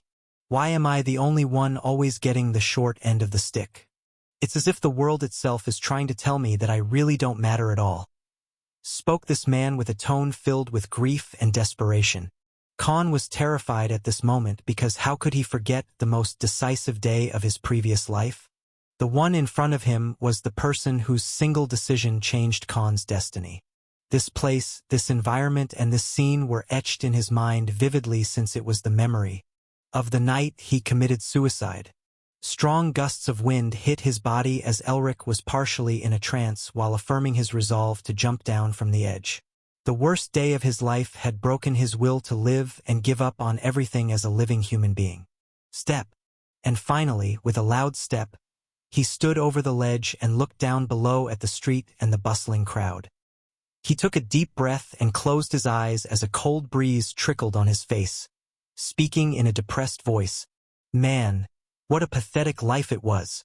However, unlike the last time in his story, an anomaly occurred. It's not worth it, spoke a man in black and blue long coat attire of nobility and a warrior mixed together. She wasn't worth it, he spoke in a solemn voice. Your family wasn't worth it. He walked forth and stood behind Elric, who was still on the ledge. You? Who are you? Asked the stifled Elric, who had a pale expression as he was crying from the past 7 hours.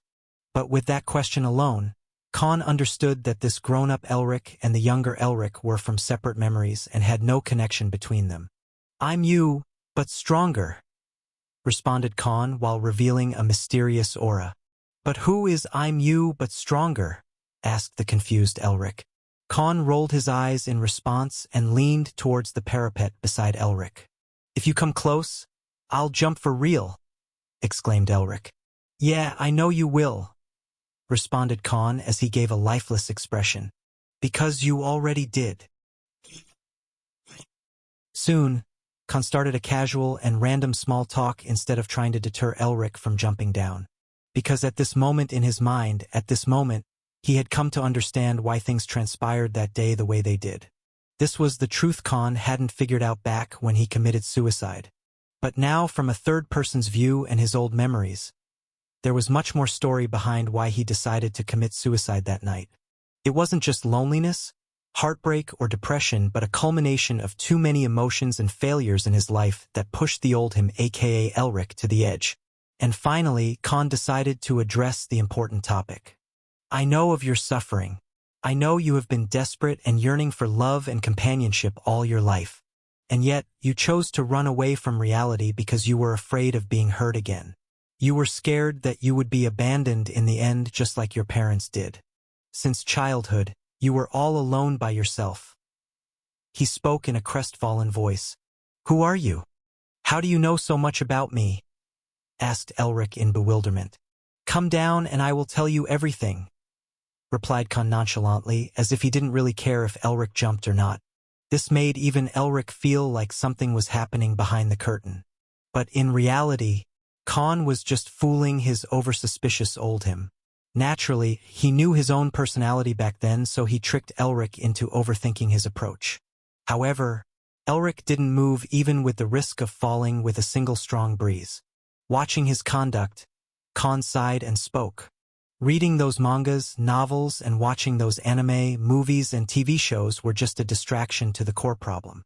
You were suffocating inside, and you used them to escape reality temporarily. However, it never solved the deep psychological trauma and issues you had even after all these years. And tonight, it became unbearable. He spoke with a gloomy voice as he directly gazed into Elric's eyes.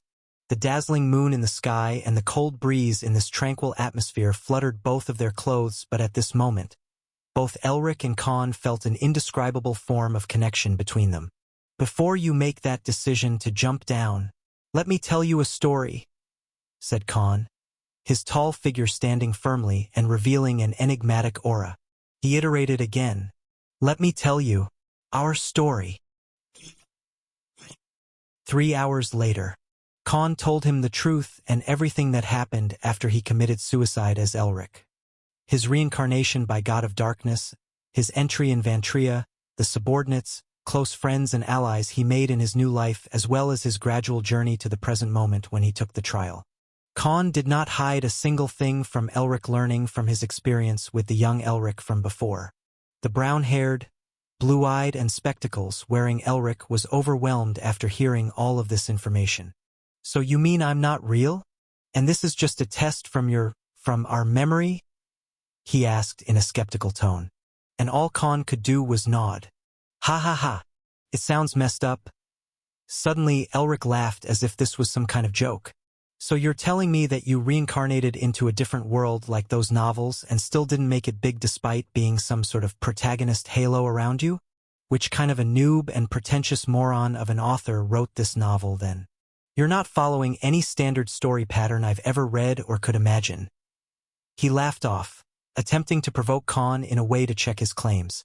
"It is true. Unexpectedly, I'm not following any standard Ice Guy story trope. I don't even have half the important and necessary information about the world I'm in even till this point," spoke Khan truthfully. "Tell me something. What do you expect from this new life?" asked Elric in a somber tone. Khan chuckled and gazed at the bright moon in the sky. "Even I don't know. I'm just trying relentlessly to survive and hide until I no longer have to. I just do not want to live the same way we did in the past. I have many things I wanted to do differently, both on Earth and Vantria. But things such as fate and destiny are mysterious things that cannot be fathomed by anyone. No matter how smart I act or plan for everything, I cannot control what's happening outside in the world. I'm not an omnipotent or omniscient God, you know?" He replied with a sorrowful gaze. "So I will eventually seek to become more than what I am today. And I don't wish to stop till I no longer need to hide or fear anyone. As for what higher purpose or goal there is to life, I will search for it once I have everything else." He replied, and a light smile appeared on Khan's face. "I see. In other words," spoke Elric as he too found this situation ironic, "we're still confused in another life as well." Unlike the young him, Elric had seen more of the world and was mature at this point. Thanks to Khan, he had come out of his depressed state completely after hearing about his adventures in the new life, and could finally let go of his anger and hatred at himself and his current life. "If what you've told me is indeed the real truth, for your sake and mine," said Elric as he revealed a resolute and confident expression after hearing Khan's and his own future story. And finally, he made a life-changing decision. "I won't make the same mistake again," he declared.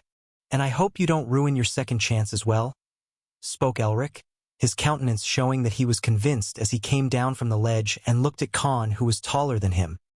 He then shook Khan's hand and spoke in an appreciative tone. "Thank you for being the person who came for me in the lowest moment of my life, the one I needed the most at this point.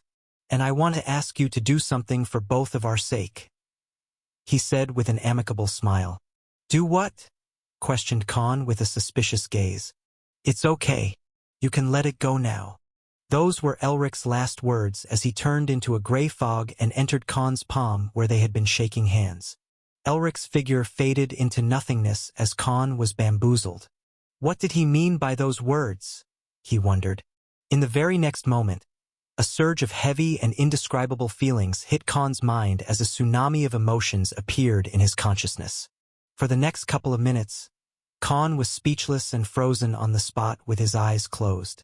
Hatred, anger, self-doubt, pity, helplessness, the feeling of never being good enough as well as regret of never making necessary changes to achieve happiness in life. All those emotions hit Khan's consciousness. And finally, when he opened his eyes, he intently gazed at the sky filled with bright stars and moon and spoke in a crestfallen voice.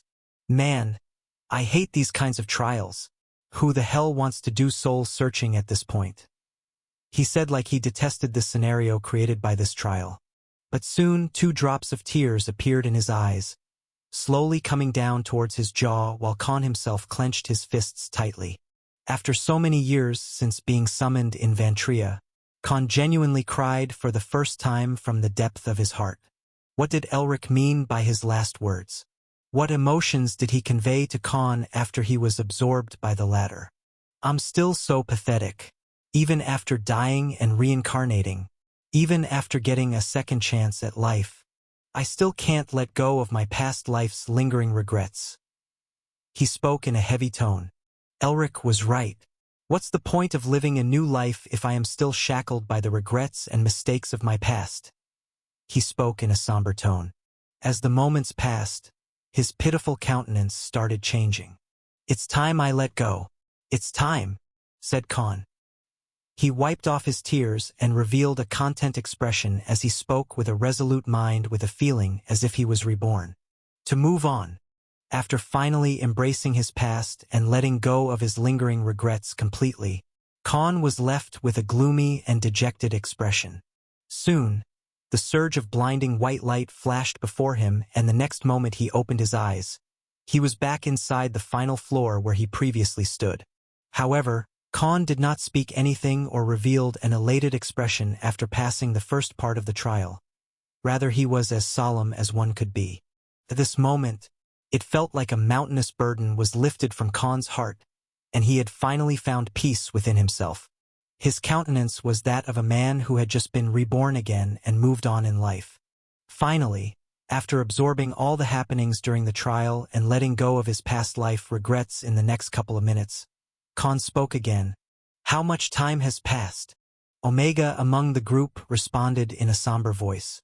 Master, it has been more than 2 hours since you went inside that door. Khan nodded as this was something he already expected. He then queried again after gazing at Aragorn, the prince of the Elven Empire who hid himself perfectly till this point as Edmund Thandruel. When did he come out? But this time, all of Khan's subordinates had a terrified expressions. Only after 10 minutes, responded Blackwell in a heavy and rustic voice. At this revelation, even Khan was taken aback and his eyes widened in surprise. This bastard, he definitely knows more about the trial even than Vildred. Well, since he is the prince, then he had access to critical information about the trials and how to pass them. He lamented while running down a few possible reasons about why Aragorn was so quick in his mind. The main question is, why didn't the High Elf Imperial family come here before and control Vildred in the past 1,000 years? Is there a reason why they sent only previous heroes of life, including Ervelyn? Damn it, I hate lacking key information. He thought and fixed his gaze on the Elven prince. In the present scenario, Khan could conclude the cause of their predicament only on one anomaly. The main reason why Aragorn was able to enter the final floor, it was themselves. Khan and his crew had cleared the way for Aragorn till now and killed all the floor bosses for him, so the latter never needed to fight them by himself. As for the heroes' party, why didn't Aragorn come with them instead? Could it be that he is here for his own reasons, has different motives, and he didn't enter on the orders of the Imperial clan? There is definitely something fishy going on. Hypothesized Khan again. Damn it! All these many abilities, but I still don't have a single mind-reading skill. I need to find out something that we can use to our advantage. Otherwise, I'm as good as dead. Now that the mood was set, Vildred spoke in a thunderous voice while exuding a terrifying aura. Now that both of you are here, it's time for the second part of the trial. The trial of mind was the first part. And now, he spoke in a ghastly tone. It's the trial of endurance, he declared in a majestic voice. What do you mean? Asked Khan. Vildred then spoke to elaborate the rules of the second part of the trial. You have to withstand 5 strikes from me. First will be done at 10% of my power, and every other will be increased with the increment of 10% again. Means the last strike will be 50% of my overall strength. He explained. However, Khan was left speechless. Boy, This is not good. Although Vildred is only at 6th stage Saint power level now, he is a royal dragon in the end. His strength is no different than a peak 7th stage Saint even if he is using only half his strength," warned Rathnar in a somber voice. Khan had an ashen expression after hearing this information. The purpose of the trial is to test your physical body's endurance. You can use armor, magical artifacts, magic formations, or any other means to survive this trial. As long as you don't die during the 5 strikes from me, you will pass the test," he iterated. Soon, the melancholic atmosphere of this floor started bustling with sparks and lightning bolts in the dark sky. "Since I completed the trial first, it should be given that I get to face it first." Suddenly, Aragorn spoke with a haughty expression. "As you wish. Stand there," said Vildred, and soon, a 5 kilometers radius disc-like platform appeared a dozen kilometers away in the sky, made of an unknown metal even to Khan and Blackwell. Aragorn flew and landed in the middle, and without waiting for long, the lightning dragon emperor charged his attack. But the very next moment, Aragorn used a particular artifact to create an ancient rank formation, just similar to the glowing formations ones surrounding this entire floor of 60 kilometers that has trapped Vildred. "This conniving bastard!" raged Khan as soon as he saw the artifact, because the Elven Prince was using the Imperial clan's bloodline token. Boom! A blinding and destructive lightning strike hit from the sky.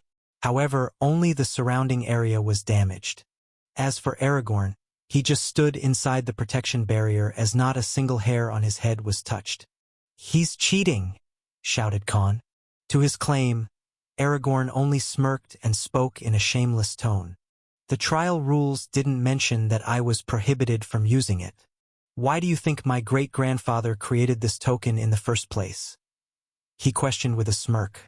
"Because of the Maskenzaver formation. The user of the Imperial clan's token who carried the blood of the creator cannot be killed by Vildred, and his attacks can't harm the user even if it was done in the name of the trial." This was a big loophole Aragorn was exploiting at this moment. Even Vildred was thoroughly infuriated but had to follow the rules of the trial and keep attacking Aragorn. As an aftermath, the nearby 10 kilometers of the area was turned into smithereens. Most of it was either obliterated or turned into small sand grains because of his lightning attacks. Yet to no avail. The Elven Prince was completely scratch-free. Now, even Khan felt a chill in his bones as Aragorn easily passed this part of the trial. "It was good knowing you, Ragnarsson," mocked Aragorn with a smug smile. And now, it was Khan's turn to face those horrifying and lethal attacks. When Khan was brought on the same platform, he made up his mind. Well, since he is cheating and using loopholes in the rules, Khan spoke and revealed a devilish smirk. "I'll show him who's a better cheater."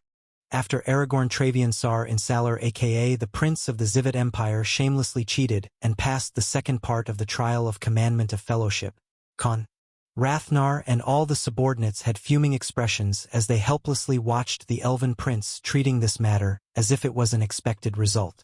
But what could they even do? Because Aragorn was basically untouchable even by Vildred inside the Immortal Dungeon.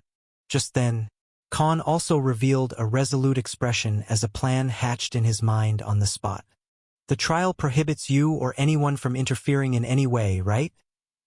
He gazed and asked Vildred, whose titanic body was 5 kilometers away but still appeared humongous. "Yes, neither I nor anyone can interfere. Otherwise, you will pass the trial by default. But do mind it, you can't bend the rules and use your allies to obstruct it. It is still seen as breaking the rules," iterated the Dragon Emperor with an aghast voice. "I see. So if I'm using some sort of skill and you later figure out its weakness, you can't stop me from using it again, right?" Khan questioned again with a curious gaze. Vildred only nodded in affirmation. "Good thing. Now I'm ready," said Khan as he gave his space ring and clothes to Omega while preparing to face the trial completely naked. In the end, he didn't want his legendary rank gear to get destroyed during the trial. Hundreds of lightning bolts rumbled in the sky, and their thunderous noises resounded on the entire floor as Vildred decided to use 10% of his strength to make the first strike. Bang! The first lightning bolt, which was 10 meters in width, alone hit Khan's body, who hadn't put up any resistance or activated any of his defensive abilities. Boom! An ear-deafening explosion occurred as right in front of everyone's eyes, Khan's entire body was pulverized, turning into ash. His flesh, bones and organs were instantly incinerated, leaving nothing behind. Even Vildred was taken aback because in the very first strike, Khan died. Ha! This generation's hero of darkness was so disappointing, spoke Vildred with an obvious look of conceit. Facepalm. Even Aragorn also facepalmed himself. Did I guess wrong? Was he not actually a chosen hero? How could he not have a single life-saving skill? He wondered because he too was unable to accept this fact. However, none of Khan's subordinates revealed any sorrowful expressions or showed surprise. Thump! And just then, on the sizzling metallic platform, the smoke finally dispersed as Khan's head and his beating heart was revealed. Wait! Why are his head and heart still intact? Asked Aragorn in a baffled tone. In the following moments, both Khan's head and heart started levitating in the air and floated close to each other. Soon, hundreds of fleshly veins and cells started coming out of his heart and head, which still had his face untouched, connecting and forming a nervous system. Bones came from his head and formed a spinal cord, then rib cage and internal organs one by one, while precisely connecting the organ tissues and positioning themselves in a predetermined order. This phenomenon was so fast that the entire process only took 1 minute until Khan's fully developed naked body was formed in front of everyone, completely as good as new. "What is this?" exclaimed Aragorn in bewilderment. "What kind of abilities are those?" clamored Vildred with a flabbergasted countenance. "I don't need to explain them to you, do I?" Khan smirked, paying them no attention. Obviously, he wouldn't let out this secret in front of the Elven Prince and the Royal Dragon, both of whom were their enemies. In truth, at this moment, Khan was using the dimensional shift skill from the dimensional law divine ability to put his heart and head inside the true dimension, and then used psychokinesis/telekinesis to lift them high in the air. And finally, he used the legendary rank instant regeneration skill which he got from Cthulhu just 10 days ago to regenerate his entire body from scratch. This was the best combination of skills he could use to stay alive. Also, the trial rules clearly stated that he had to survive the trial and not die in the meantime. It didn't mean he had to physically defend himself against Vildred's attacks at all. And although 95% of his body was destroyed in the process as Khan felt unbearably excruciating pain, it still didn't break the rules since he hadn't died for real. "Good idea, boy. I'm sure Vildred must be associating it with your divine abilities. But even he isn't aware of your dimensional law divine ability skill, since no other hero chose it before," commended Rathnar. "Let's not give him a chance to guess the reason," said Khan. "Again!" shouted Khan with a confident gaze in front of the Dragon Emperor. Vildred attacked again, this time using 20% of his total strength. And just like before, Khan was cremated on the spot again but still returned to his former state after some time. Unlike Aragorn, he wasn't relying on external sources such as the bloodline token to protect himself, rather suffering immense pain as his entire body was exploding and turned to ash and repeating the process akin to resurrection. What Khan didn't know was that although he didn't have any resurrection-type divine ability like Axel or Ervelyn, he had just as an amazing alternative combo. Although he didn't have extra lives, he was fully capable of surviving like an undying cockroach at this point. Soon, one after another, the Vildred's devastating attacks that were more than enough to level an entire city with a single strike destroyed the 30 kilometers of perimeter as the Dragon Emperor was enraged and revealed his battle strength, easily demolishing half of the floor, which was basically devastated more than it already was. However, Khan still survived and regenerated himself again and again, albeit at the cost of suffering from excruciating and agonizing pain. But the current Khan was someone with the mental fortitude of a sage who had lived for thousands of years. Even this unbearable and horrifying form of death did not break his resolve and willpower. After watching this predicament, even the Elven Prince was left speechless. Aragorn was exploiting the rules to pass the trial, but Khan He went 10 steps ahead and used an out-of-the-box method. Aragorn passed the trial using the loopholes in the terms and conditions. But Khan, he was hacking the entire game. Khan recovered after the final strike and summoned his clothes as well as the space ring back again as he royally passed the second part of the trial like a boss. Even Vildred couldn't link this method to him using the Space Force to survive and resurrect himself again and again. Because Dimensional Shift didn't exude a single trace of Space Force to the outside world when he shifted his body parts or organs to the true dimension, and the instant regeneration skill in itself was a big distraction as it made an extremely quick recovery of the entire physique in matter of minutes. Divine ability. He definitely has some sort of resurrection-related divine ability. Means I couldn't kill him in the first place. Thought Vildred, oblivious to the fact that all he needed to do was seal the space around this floor to kill Khan. Aragorn on the other end had a visibly irritated expression. You sure have some tricks, Ragnarsson. But fret not, it won't make any difference. He spoke haughtily. But unlike pretentious upstuck morons, his confidence was warranted. Clearly, he already knew what was going to be the third and final part of the trial and prepared for it beforehand. Vildred, let's start it. He spoke. The Dragon Emperor then nodded, and soon he started chanting something in the previously spoken unknown language.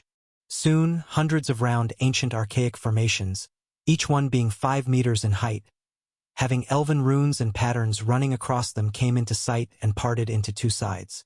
Khan and Aragorn had a long queue of magical formations, identical to each other and floating in front of them with their respective positions a few kilometers away. 200 of them glowed brightly in front of him and the elven prince. This is the trial of wisdom, declared the Dragon Emperor. The one to find the flaws and fix these formations in the successive order would win the trial and also invoke the commandment of fellowship. He spoke, his voice sounding dejected and indignant. However, Khan was stupefied after hearing the format of this trial. What nonsense is this? Isn't this trial basically saying only mages and enchanters, who have knowledge of magic formations and runes, will win the trial? How is this even a fair trial? Clamored Khan, his voice filled with aggravation. Hey, I didn't set the terms of the trial. I'm the victim and the prisoner of this trial here, remember? Rebuked Vildred. Alas, Khan was simply exasperated and did not hide the knot of disdain in his brows. Why? Because he was still an intermediate magician with limited knowledge of magic formations. Although one of his doppelgangers was studying magic and had Solomon's books to study from. The fact always remained that Khan had no teacher or an experienced mentor when it came to magic. Thus, his rank was still stagnant even after 2 years ever since he started studying magic. Even the blessings from the war deity such as weapon mastery and combat techniques mastery could only help him progress and perfect his skills to a degree. The progression in the rank would come only after receiving enlightenment that came naturally. And to understand and decipher these formations made in ancient elven runes, he would need to be at least a saint rank mage and need deep study and access to books in this field regarding archaic formation magic. Hence, Khan was in a completely disadvantageous situation. But while he was lost in thoughts, Aragorn confidently started on his side and quickly deciphered the first 2 layers of formations, fixing them using his mana and world energy within just 10 seconds. Damn! We're as good as dead! Cursed Khan with a hateful countenance. Just then, a voice resounded in his mind. Master, let me guide you. At this moment, the one to speak in Khan's mind was none other than Serral, their magic expert among his generals. So far in Zivid Empire since they started the Misthios Mercenary Guild, Serral was mostly busy working for high-end jobs and didn't get enough resources to experiment his necromancy skills on various subjects as he was always surrounded by people working under him. However, he didn't spend his time sitting idly and spent most of his free time studying the elven magic that was practiced particularly in this empire. He often practiced high-tier and saint-rank spells, studied magic formations, enchanting skills, and even learned many old and terrifying spells, all on his own. Although he didn't have access to ancient elven grimoires since they were well-guarded secrets of the High Elves, his attainment was still incredible compared to Khan. And now that the situation arose, he decided to help Khan through their innate mental connection. How confident are you? Asked Khan. I will be able to guide you to complete at least 159 of them. The rest are beyond my current capabilities. Spoke Cyril truthfully. Damn it! This is going wrong in every possible way. Spoke Khan loudly. Hearing his words from afar, even Aragorn couldn't help but chuckle. However, after contemplating for a few minutes, Khan started the trial on his own accord for some reason. With Cyril's guidelines, he was also slowly finding the flaws in magic formations that floated in front of him, and using his world energy, he was completing them in succession. But unlike him, Aragorn was just too fast and incredibly quick to fix them. Meanwhile, Vildred had an incredulous expression. Because in the end, whether it was Khan or Aragorn, he would be bound to either of them. Khan was a chosen hero of God, the kind he deeply hated, while Aragorn was a high elf, a blood descendant of the very person who partook in the ambush and sealed him here for 1,000 years, someone he had long rivalry towards. For Khan, it meant survival. For Aragorn, controlling Vildred was a desperate measure he needed for his own unknown reasons which none had any hint of even now. But for Vildred, it was like someone putting a leash on his neck like a slave. The fate he would not accept as a prideful member of the dragon species. A royal dragon like him would rather choose death than be turned into someone's servant who mindlessly followed orders. Should I destroy my core and die? He wondered himself. In the passing few minutes, Vildred resolved to kill himself as this seemed to be the old way out. 2 hours later, with the passage of time, Aragorn just completed the 195th formation while Khan could only do the 150th.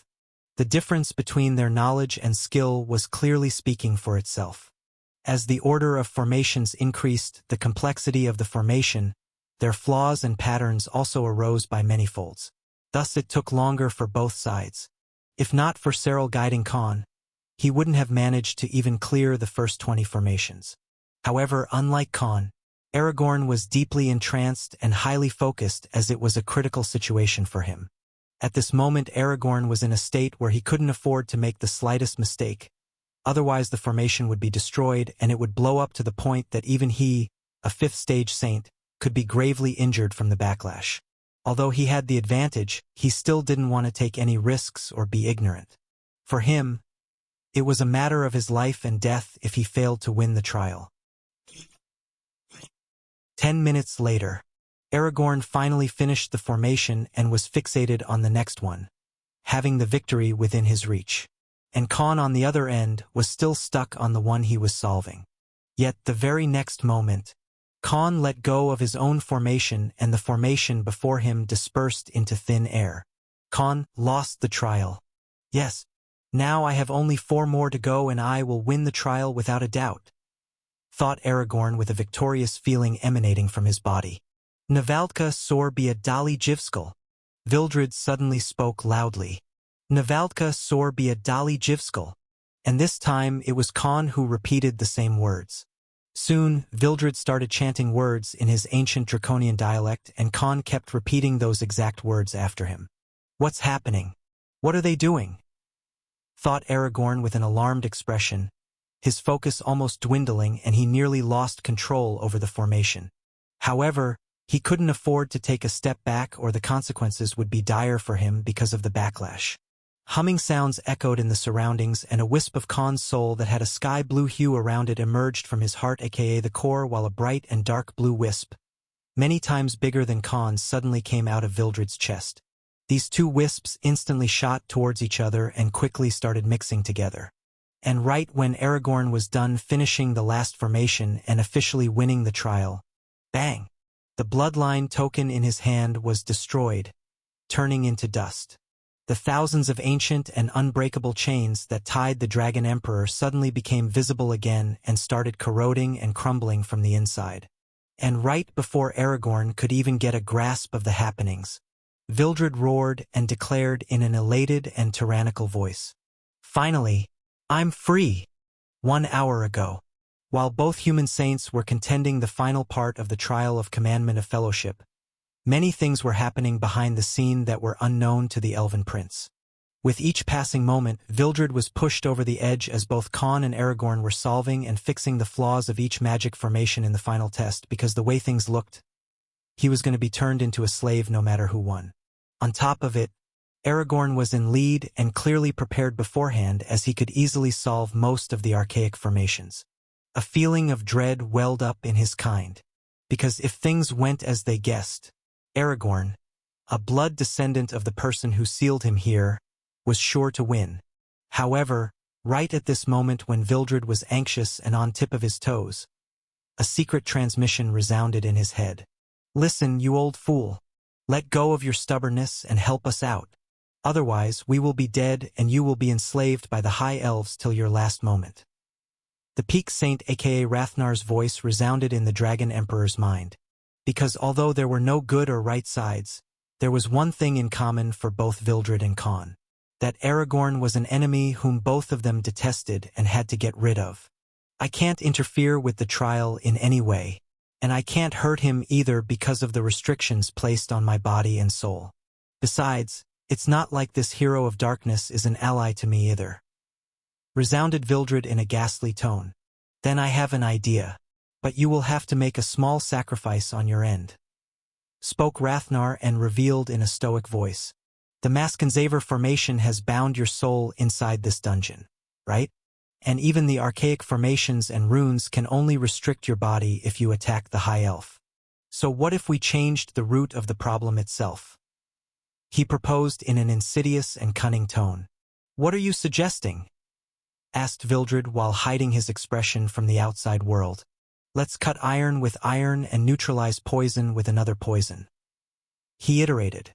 At the end of the day, the commandment of fellowship placed with Maskenzaver formation was made by the deity of subjugation, and the only way to overpower it is by using another spell of the same level. And in the current situation, you know which spells or contracts would work the best without you or us suffering any loss," said Rathnar with an evil grin. "Like hell, I'll go with any of those. The only choice we have now is that contract," raged the Dragon Emperor in an indignant voice. "You think I want this? If the prince wins, he'll be your master and have you kill us all to maintain secrecy. This is not favorable for us in any way either. But at least this way, both of us will get out of here alive rather than being at the mercy of that high elf brat," rebuked Rathnar and spoke again in a commending tone. "As I said before, we are not associated with any gods, and although Con is a chosen hero, he is not engaged in their war or worships the god of darkness. So choose the lesser evil," said Rathnar, putting the royal dragon in a dilemma. What Vildred didn't know was that Rathnar had been waiting for this moment as soon as Con started the trial. He didn't even bother telling Con about this because of the risk of Con losing his focus and failing the trial at the very start. And now that Aragorn was progressing at an astounding speed, even Vildred's mind was in turmoil, making him unable to think straight due to nervousness. However, as time passed and Aragorn finally reached the 190th magic formation without any trouble in just 1.5 hours, the Dragon Emperor finally lost his patience. He could no longer afford to wait it out in the hopes of the High Elf Prince failing the trial. Through Rathnar, he conveyed his message. "Boy, I have a plan, but know that it won't be favorable to us either," said Rathnar as he revealed the results of the negotiations with Vildred. "What the hell? Something like that could be done? But the terms, I'm not getting out any major benefit from it. Let's renegotiate." He spoke while hiding his surprise lest Aragorn sensed something was amiss. "You stupid brat. Do you think it was easy to make Vildred agree to this? Do you not want to stay alive?" berated the first emperor. "Although we're both in a sinking boat, at least our side has the means to survive for longer. At this speed, Aragorn will finish the trial within half an hour. So place my terms in front of him," replied Con and gave a new set of terms. "You shameless bastard. Your appetite is too big." Even Rathnar was amazed by Con's terms. Even in the time of crisis, Con was still a hardcore businessman. And as soon as Rathnar relayed his message, Vildred almost threw up blood. Preposterous. Does this child not know what he is asking? Does he want to die by my own hands? He flared up in rage but still contending his killing aura at Khan. But as soon as Aragorn completed the 197th formation, his expression paled, feeling even more anxious. Fine, I'll do it.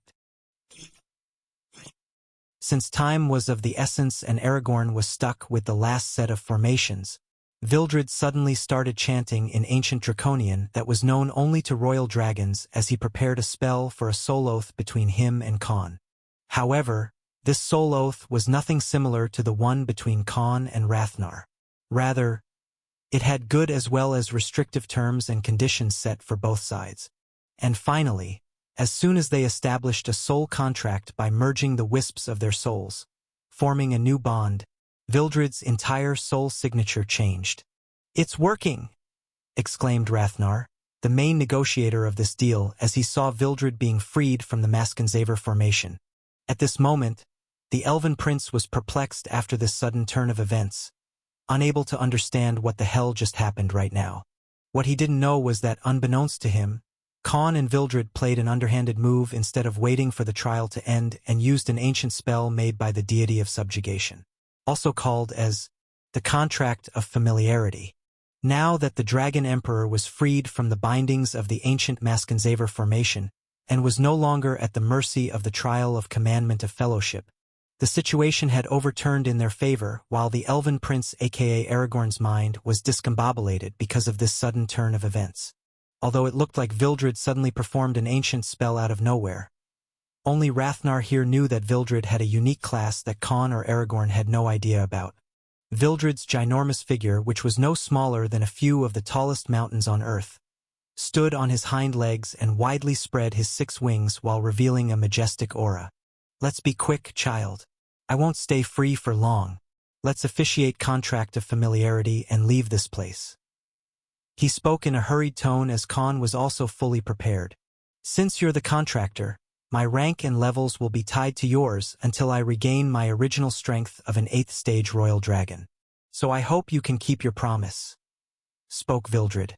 "Yes, I will honor my oath as long as you honor yours after I have delivered on my promise," responded Khan with a content expression.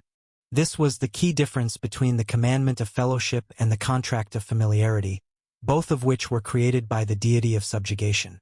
The former made a slave out of the subject, while the latter put both parties on an equal level and made them codependent on each other. Previously, Vildred wouldn't even think of it because everyone who came here before wanted to enslave him, just like Hero of Life and Aragorn. But for the first time, Khan was an oddity who was in the same crisis as him. In their case, Khan was the contractor since their objective was to change the soul signature of Vildred so he could get freed from Maskenzaver formation, which was imprinted on his soul temporarily. And now that he was free from it, they were going to make a drastic change in his entire being to nullify the effects of the archaic formation once and for all. Both of their lives were under an oath which would also affect their future in this world. The stronger Khan became, the more strength Vildred would be able to recover in the upcoming future. And once Khan himself became a 6th stage saint, Vildred would start raising his own levels to get back to his peak form. So in a manner, Vildred was now more like a contracted familiar for Khan, but who was more of an ally instead of a tamed beast slave or a slave. As for the deal Khan made with Vildred, which was conveyed by Rathnar before they even made their move, that was a matter left to discuss after they left this place alive. Soon, hundreds of spiraling and erratic blue-colored magic formations appeared around Khan and Vildred as thousands of threads made of world energy emerged and connected from both ends. "We need a source to use for the contract to become active.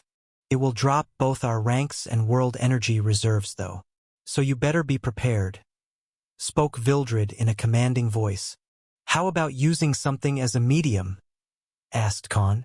"Do you have something which can be used for it?" queried Vildred with a curious gaze. "How about this?" asked Khan and quickly pulled out a small golden wooden box. And as he opened the small box, a white and glowing orb was revealed inside it. This orb was a core, a peak 4th stage saint's core. Instead of losing another rank and dropping his levels for the contract to be established, Khan decided to use the elf president of the LNP Guild aka Sedaris Core as a medium for this contract. "Ha ha! This is much better.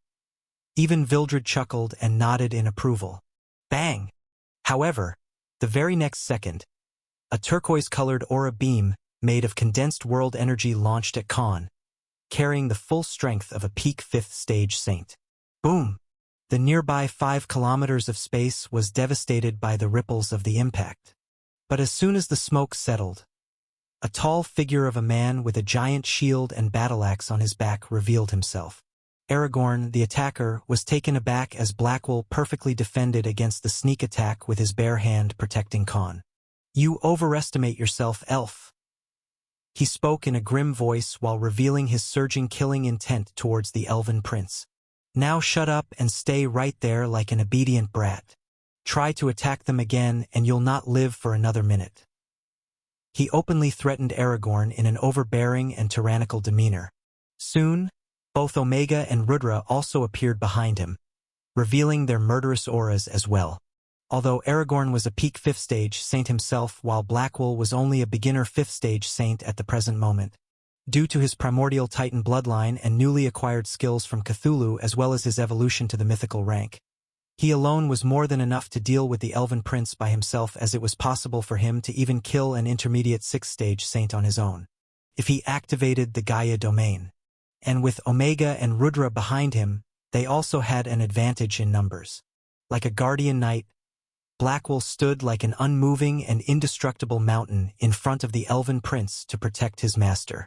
Vildred, on the other side, had already started the ritual to commemorate the contract of familiarity. Sedaris' core was hovering in the air and being absorbed by both Khan and Vildred's cores, and also left archaic rune-like imprints on their souls, binding their fates and lives together. Boom! A tremendous surge of energy erupted as a mix of blue aura filled with erratic lightning bolts spread in the 20-kilometer region, while another explosion of black and red aura spread to 20 kilometers radius after some sort of world calamity had struck this entire floor, parting the sky and ground alike. With this, Khan and Vildred had officially become partners in crime. Moreover, this procedure to officiate the contract also brought a great and pleasant surprise for Khan, making changes in his body. Because at this moment, the system gave him a notification. "Congratulations to the host for becoming a 4th stage saint." Finally, after more than a year, Khan became a 4th stage saint after stagnating for a long time. And this time as well, his rank up came with a surprise because of the contract of familiarity. Due to Sedaris' core being used as a medium to officiate the contract between Khan and Vildred, his body absorbed the excessive world energy and instantly raised Khan's level to the point he achieved another breakthrough. Khan, on the other side, felt his body becoming 5 times stronger than before, and even the range of his skills such as survival instinct and hunter's domain to expand as far as 40 kilometers radius. And naturally, he could estimate that all of his skills received a boost by multiple times as well. This pleasant surprise also gave Khan some confidence to a degree. And now, Khan could feel that if he went all out, he could at least face at least an intermediate 5th stage saint as equals in his peak strength. As for Aragorn, Khan could at least survive in a long-drawn battle even if he couldn't kill the Elven Prince with strength alone. With Blackwell's upgrade, Vildred becoming their ally and now his own rise in ranks, the once unfavorable and ghastly situation was completely overturned in their favor. On the other end, Vildred was also completely freed as soon as his soul connection with Khan was established, and the Maskenzaver formation could no longer control him because the royal dragon's soul itself was changed by a considerable margin than the original one. Hence, changing the fundamental foundation of this ancient formation and its effect on Vildred. "Child, since the captured entity itself is gone, the Maskenzaver formation detects us as outsiders. I no longer have any control over this floor. At the present moment, I can only get us all out of this dungeon," spoke Vildred in Khan's mind. "I see. But the main problem is, what do we do about him? The current situation doesn't mean I have to let this bastard go for backstabbing and trying to kill me," responded Khan and gazed at Aragorn with vengeful eyes. All of this happened only because Edmund Thandruel aka Aragorn lured them inside the Supreme Dungeon under the pretense of future profits, just to use Khan and his mercenary guild as his personal pawns to progress the floors of this dungeon smoothly without having to fight and risk his life. It's not a good idea to fight inside this place anymore. Otherwise, the formation will treat us as hostile entities and we will be attacked with all of its might. And I definitely do not want to be caged inside again. I assume you share the same notion, said the Dragon Emperor. But he doesn't know that, right? Khan spoke while revealing his angered countenance at the High Elf. You bastards! You ruined everything. Why couldn't you just play your part and leave the dungeon after some time? Why did you have to come to the final floor, you mongers? Cursed Aragorn while floating 3 kilometers away from their group. For the next couple of minutes, he kept cursing incessantly because all of his plans had failed and he was frustrated to his core. Suddenly, everyone including Vildred surrounded Aragorn in a group of 2 inches. 5 directions. With his Imperial bloodline token gone, Aragorn also didn't have any way to leave on his own unless he had some sort of spare dungeon token. Give us one reason why we shouldn't kill you? Asked Khan with a devilish smirk as he summoned Lucifer in his hands and equipped Draco's armor again.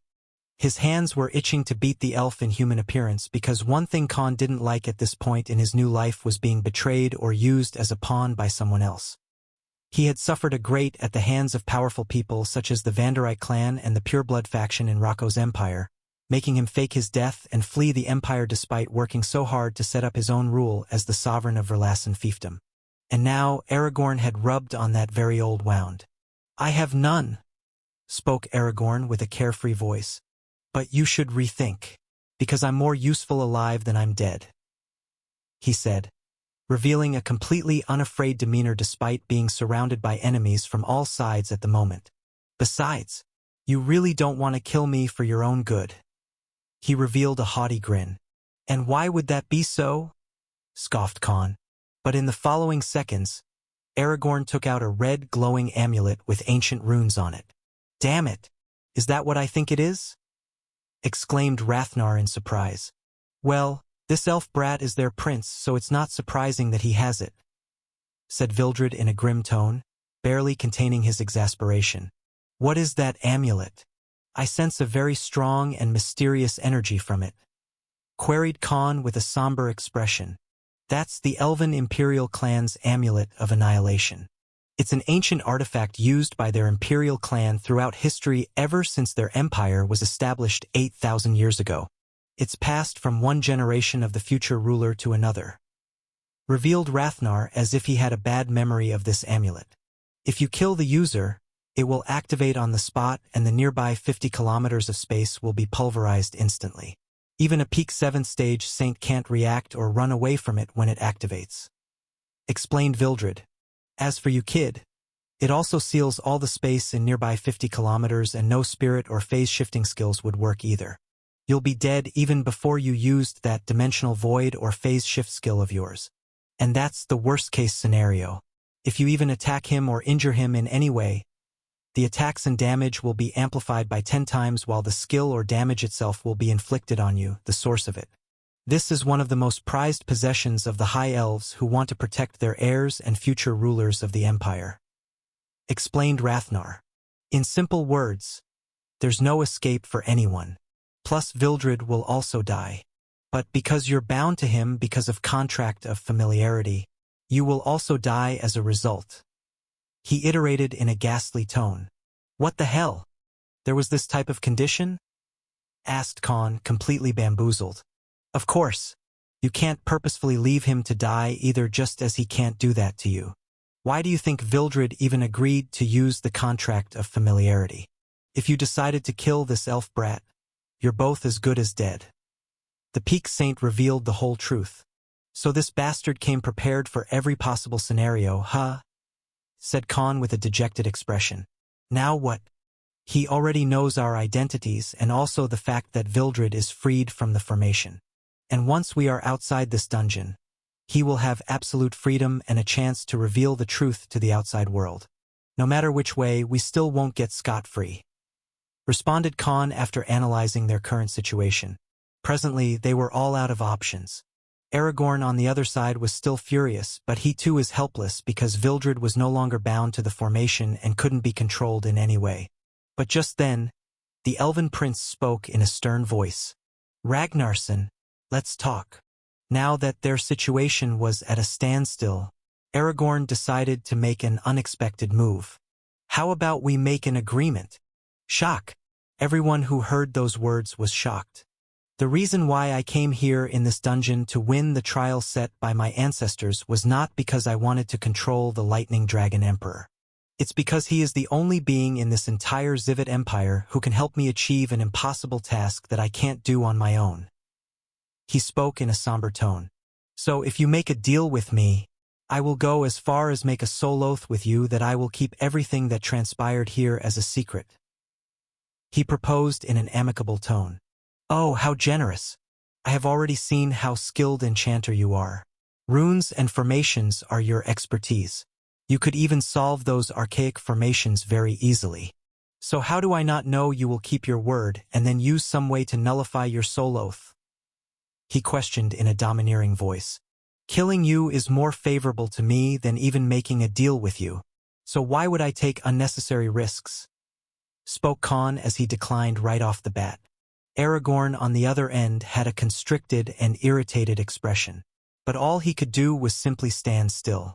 Although he had the Amulet of Annihilation, a prized heirloom of his family, it didn't mean that he could kill anyone here or act like he was an invincible being. The only use this ancient rank artifact had was to protect the user from sudden dangers or attempts on their life. Couldn't help him if he attacked the other side first. Thus, even Aragorn was forced to make a proposition to persuade Khan now that his efforts were already turned useless. Khan on the other side did not want to make any arrangements. But right at this moment, both Rathnar and Vildred spoke in his mind. "Let's hear him out first." At this instant, both Rathnar and Vildred suddenly suggested Khan hear out Aragorn's proposition for some reason, while the latter was adamant on not making any form of agreement with the latter because he was already tricked by him once, causing the former to be dreadful. The Lightning Dragon Emperor Vildred then decided to explain their reasoning in a solemn tone. "As much as I want to kill this damn elf, I am only comparable to a 4th stage saint because of the contract between me and you. At best, I can take down a beginner 7th stage saint on my own. And I won't be able to fight against anyone of 8th stage saint rank unless you at least become a 6th stage saint yourself. But if we kill him now, the Imperial family will know as the Amulet of Annihilation will send a signal to the Imperial clan, and then we will be hunted down the moment we leave this dungeon. I'm pretty sure there are many strong people in this empire who even I can't defeat in my current limited strength." Revealed the Royal Dragon, his voice full of concern. "Damn it! You're correct indeed. There are 3 7th Stag Saints in this empire. 2 of them are from the Imperial military while the last one is the current abbot. The Abbot of Monastery of Life is a peak 7th stage summoner while the Emperor himself is an intermediate 8th stage magician saint." Spoke Khan, even he was now put in a dilemma. At this moment, they were thinking more about the consequences of silencing the prince.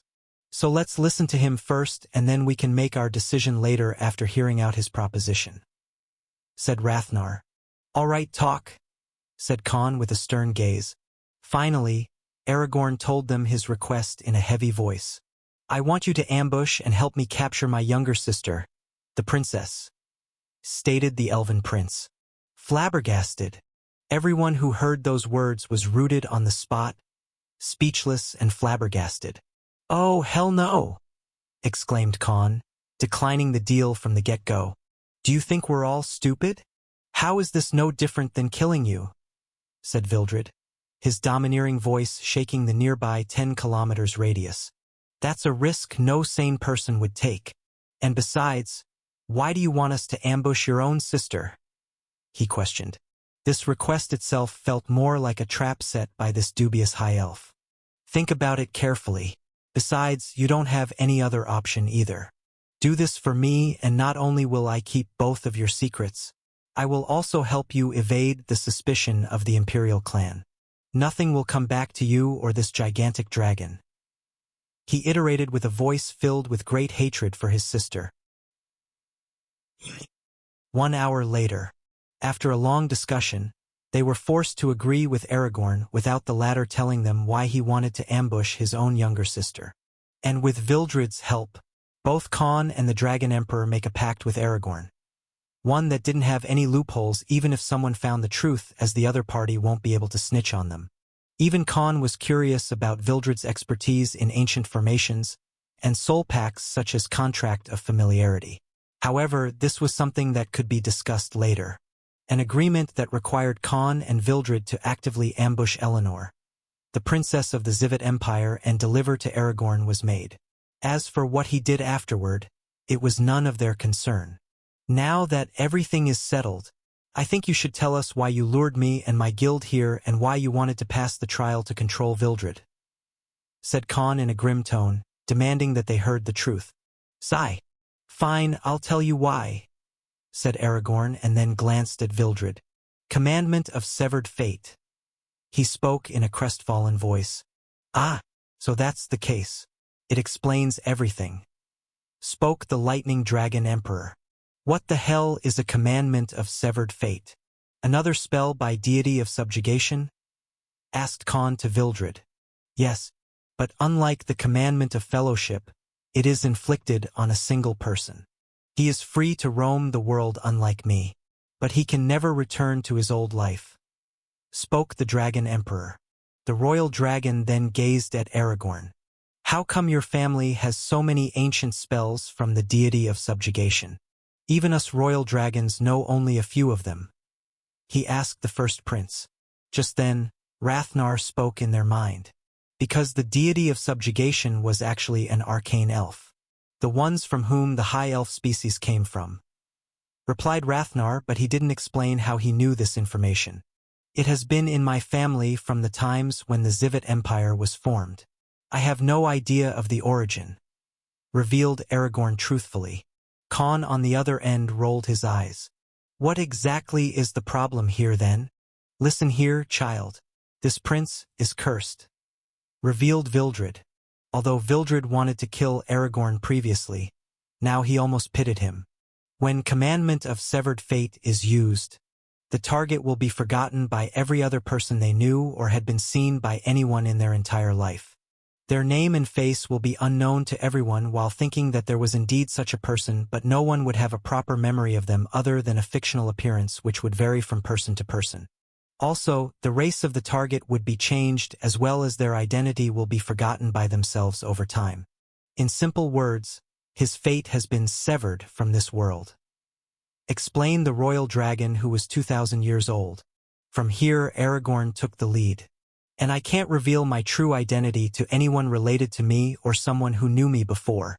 If I try to do so, I will die on the spot, he said with a distraught expression. Even Khan was taken aback since it was the first time he heard about something like this. So in simple words, Aragorn was both cursed and forgotten by the world, and he couldn't even reclaim his own identity without dying in the process. That is why I want you to capture and deliver me my younger sister, said Aragorn. Why? What did she do? Asked Khan with a curious voice. What did she do? Scoffed the elven prince and replied in a stern voice. She's the one who cast it. Finally, Khan and the rest found out why Aragorn wanted his own sister to be captured, and also why he needed Vildred's help due to the Commandment of Severed Fate. Other than the caster of the spell and people completely unrelated to my old identity, I can't confront or reveal the truth to anyone. And if the person to whom I revealed my identity tries to reveal the truth on my behalf or in any way possible, I would still die a gruesome death, as it can be considered a breach of rules set by the spell. He spoke and marched towards their group in the air. To preserve my memories, I have been sleeping under a forced comatose spell from the past 100 years, so I could lose my rank and become a 5th stage saint to enter the immortal dungeon. I came here to use the trial to control the former Dragon Emperor, who could lift the spell by doing the most necessary things which I'm unable to do with my current strength. This is the only plan I could come up with to overturn my fate and regain what is rightfully mine, revealed the elven prince. This situation explained why Aragorn looked like a human and had to disguise himself as Edmund Thandruel. It also explained why he lured their mercenary group in order to pass the trial set by his ancestors and not come with the heroes' party who also had the same ambition. But suddenly, ha ha ha ha, ha ha ha, ah. Khan started laughing hysterically as he gazed at Aragorn. So you betrayed me to get here. To get revenge because you were betrayed by your sister. To control Vildred, who was betrayed by his brothers. Stated Khan as he kept laughing incessantly. You got betrayed, I got betrayed, he got betrayed. Everybody gets betrayed. Ha ha ha ha! He shamelessly and unapologetic laughed while pointing both his forefingers at Vildred and Aragorn. Seriously, why is there so much backstabbing and betrayals like Game of Thrones no matter where I go? Ha ha ha! Finally, after controlling his broken laugh, Khan spoke again. Show me what you have to make sure that nothing will be tracked to us, and then I will make a plan.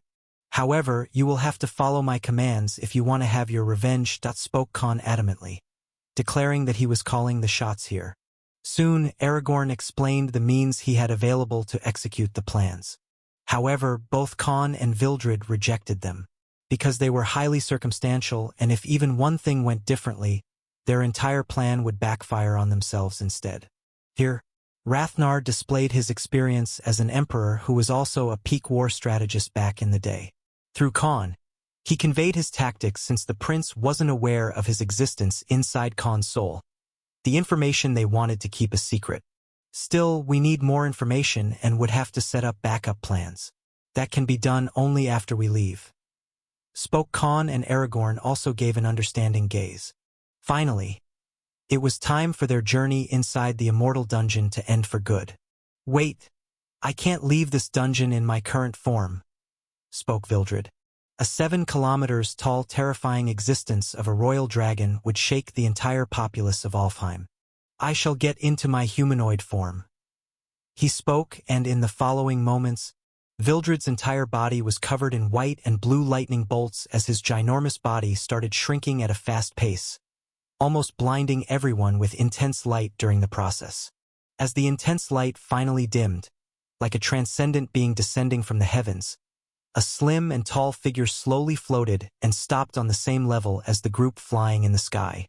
A short silver-haired person wearing glasses with 2 noticeable black dragon horns coming from both sides of his head, dressed in a combination of white and blue robes along golden patterns on the border, came into sight.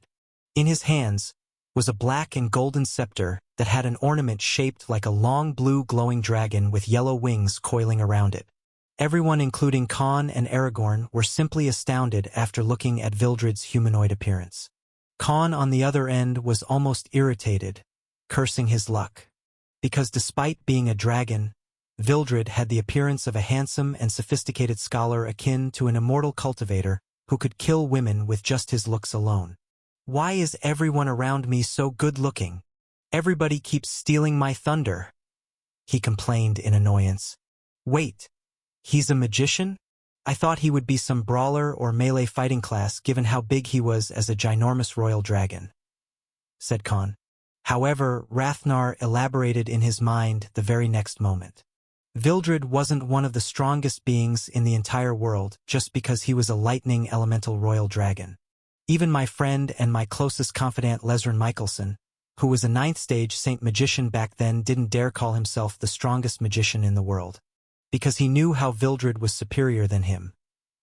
Revealed Rathnar in a solemn tone, almost as if he was proud of his once biggest rivals.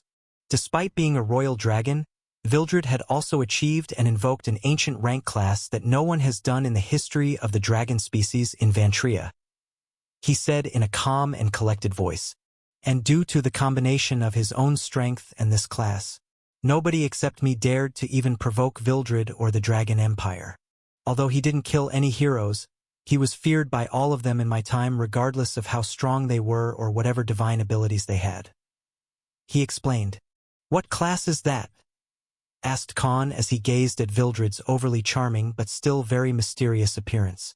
Rathnar didn't hold back on ceremony and revealed the ancient class which made Vildred the strongest mage in the world 1,000 years ago.